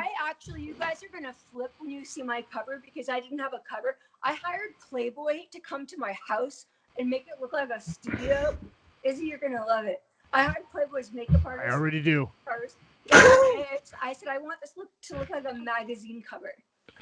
So nice. Nice. I'm not going to be afraid of sex, sexuality, rock and roll. I talk about Me Too, how I ended up in it, and I say, you know what? I asked for it, and I'm taking full responsibility for the choices I made, and I want to explore how I landed here. And rock and roll is a lot of it. It's a lot Absolutely. of it, but not all of it's a bad thing. Can't wait to read it. It's empowering. Absolutely. Empowering. Why are you listening to me right now? And those are the things I want to address. And we'll look, Kerry, when you when it comes out, you'll be on the show, just me and you, one-on-one, and we'll get deep into it. I have a feeling, Izzy, you and I will be one-on-one a lot more often. Yeah, that's what I'm talking about. Now that you've seen my bedroom. It's going to be the Izzy and Kerry show. Kerry, people want to find you online. Where can they find you? Oh, Kerry at izzy.com. And Twitter. I'm kidding. Kerry Stevens XO. All right, Kerry Stevens XO. Twitter. At Instagram. Do you know? Facebook. Keep going. Oh, I know. Oh, I know. I don't know. I don't know. Where else can you find me? I don't know. I'm not a stalker. Kerry Stevens XO. Kerry Stevens OnlyFans at XO. No. No, but there's going to be photos of you there. Actually, no, I have an OnlyFans, but they pay me to put clothes back on. Can I say, Steve? Tokyo Motorfist. What do you guys recording shit? What's going on with you guys? New record is done. The first single drops next week, I think May 7th. So, get ready. I'm so happy with this new record. We're on our second record for Frontiers, and the title of the record is called Lions, and it is badass. And there's certainly a lot of Van Halen influence on this album. So for all you guitar heads out there, it is guitar tones for days and some serious. I'm kind of giving, props and giving, showing my true Van Halen colors on a couple of the songs. Cool. So cool. yeah, it's really cool. I can't wait for everybody to hear it. First single starts right off with, what's that? She said, "How'd you get in with Eddie? Like, how did you get?" I told you the story when I met him. It's. I guess it's always a good time to meet. A little bit more. Tell me a little more. Tell you a little more about what? How did why Eddie invited you to his house? Because we hit it off and I became friends with a lot of people in the circle, and we had a lot of their old production. Great story. Their old production manager back in the 80s and early 90s. My father was his English teacher in high school, Frank Stetler. Awesome.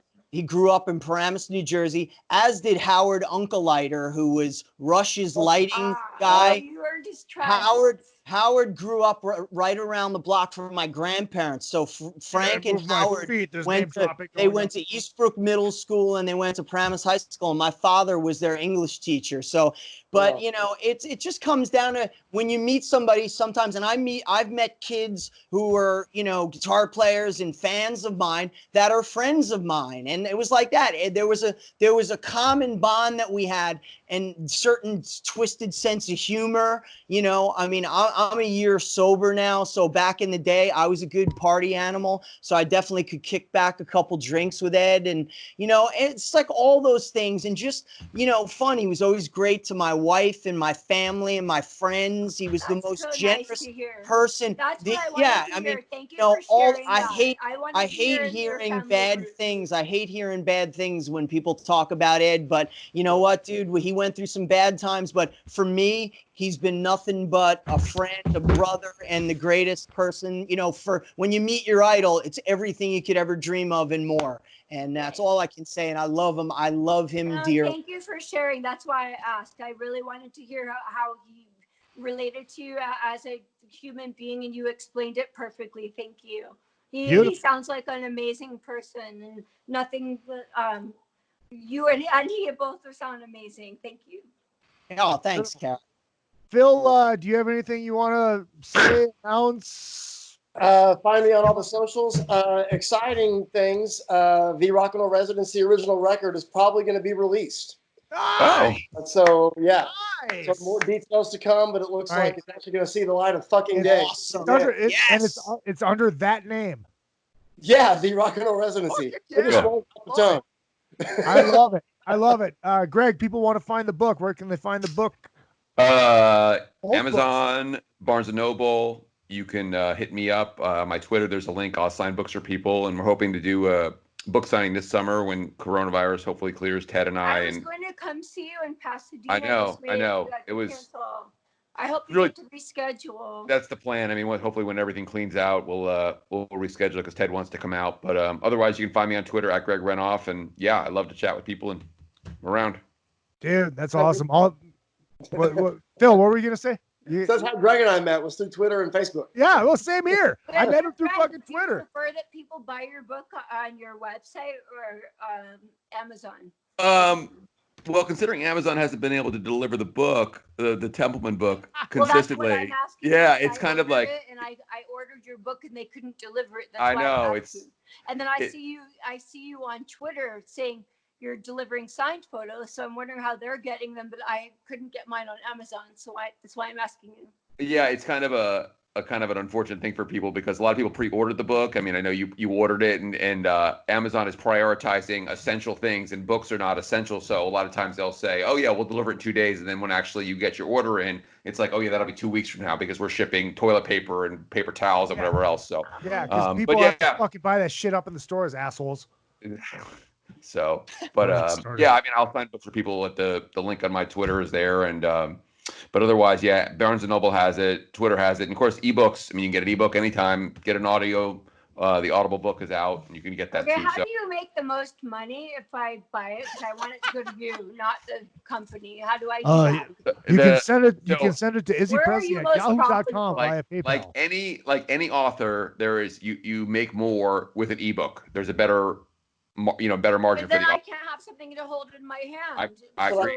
I agree. I like paper books too. I would never tell somebody to choose the ebook over the paper. Honestly, I love your paper last books too. book, I mean, I bought 3 times Van Halen Rice. Damn. But this one, yeah. I don't know. Okay, I might buy it 3 times if I like it that much. But, Barnes & Noble it does have it. I mean, Barnes & Noble has been shipping it, like you would expect. Like you order it 3 days later, it shows up for people, but they're not shipping I loved food, your right? audiobook so much that I had to buy it for my son because Oh. that's my idea of homeschooling. There you go, Zach. Well, now, Greg, did Ted do the audio book or is it you? no, it's neither of us. It's the audiobook company. Your guy is, by the way, he puts me to sleep. Sorry. Your reader. I actually listened to your book and sleep through the whole night on insomnia. See, you should. Your material's boring, but your reader guy, you look really young. He sounds like he's like 90. So here's the thing: the publisher sells the right. Here's the thing: the publisher sells the right to an audiobook company, and they pick. I would have Steve read it if it was up to me. I'd have somebody who's got a good rock and roll. Yeah, next time, man, I would love to do it. I Kick their ass. 24 hours preparing for this interview. I slept 24 hours. And I'd already heard your book and bought it 3 times. And I slept so good last night, like 20. Yeah, that guy's good. If anyone wants to hire him. Yeah. So, yeah, that was out of my hands. I'm not at the I'm just glad. I'm just glad you wanted to get your rest to look pretty for me, and I appreciate that, Carrie. I put a really, bra really on, do. for God's fucking sake. You didn't have to. I know, but I did. So did I. Son of a bitch!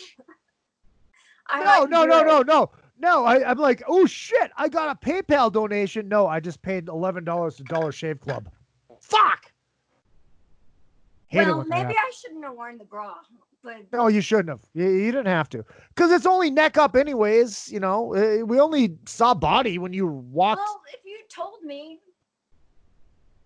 I told you you didn't have to. Well, okay, but you didn't tell the guys they didn't have to. That's right, Izzy. Because we let our man boobs flop out. You're an equal opportunity offender. Come on. That's right. I think there's a song in here somewhere. I think you should write a song about it. Oh my God. It hasn't been done before. I'm gonna write it.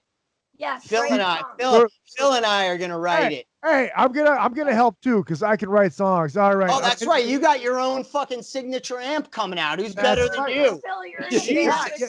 Yo, you know what else? Gene Simmons solo band. GeneSimmons.com. Are you in a band with those guys still? Okay, hold on. Let me pause the outro. Would you like to answer that, Phil, please? We're just talking, chatting like friends. I was just wondering, because I met some guys last summer. Well, the summer before last at the Kiss Expo. Yep. We're with Ace now. And as soon as Kiss is done, maybe Gene will want to go back out again. I don't know. But yeah, we're doing Ace. Gene kind of passed us on to Ace. So yeah, well, cool. Were you at the Kiss Expo? I not this last May, but the one before. Is the one? Yeah. Was it Jersey or was it Indianapolis? Indianapolis. That one, yes. And I was in the back of the car laying on all you guys' laps, and you drove me to. Yeah, that was me. that was me. I was wondering why you didn't know me. That was a 9. That was a 9. Yeah, remember you guys were getting mobbed by fans, and you guys pulled up. I forgot the guy's name, and you were waiting for me, and I jumped in the van with you, and I laid on the back of your legs, and you drove off. That was me. And she was never heard from again. Speaking of, They rescued me. all right, I just restarted the outro music. Speaking of New Jersey, I am in the middle of recording from Eddie and the Cruisers, The Tender Years. Whoa, whoa, tender years. Oh, God, it's beautiful. I'm on lead What vocals. happened to that guy? He was so gorgeous. I don't know. He's still around. You can find him on Twitter. Alexa, who played Eddie in the Cruisers? Hit up all the social media at Real Izzy Presley. Michael Twitter, Gray. Instagram, and Michael Facebook. Gray. Yes. Twitter, Instagram, and Facebook. Of course, the show page is another effing podcast. If you want to donate, please do. Don't buy t-shirts unless you want to buy the I Love Van Hagar t-shirt, which you can get on the click on the Don't buy Carrie a t-shirt. buy Carrie a t-shirt. No, don't buy Carrie a t-shirt. Just No, donate. you buy her donate to Carrie's bra fund. you can buy Carrie in another effing podcast t-shirt. It's adjustable sizes. Yeah, I got a gal for that. So hit up all that stuff.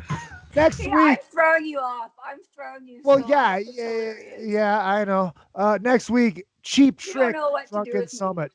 Cheap Trick Drunken Summit next week. It is going to be awesome. We've got Dan Epstein from Rolling Stone magazine and Metal Hammer magazine that will be here. Phil, are you in for the Cheap Trick one? I can't remember if you said yes or no. Am I gonna do a 4 in a row? Yeah, sure. Why not? Okay. It's like Hollywood Squares. You're like, you're the weekly appearance now. Yeah, he's my fucking he's my oh my god. Lynn, right? Paul Lynn, he's my Paul Lynn. Surrender. Yep.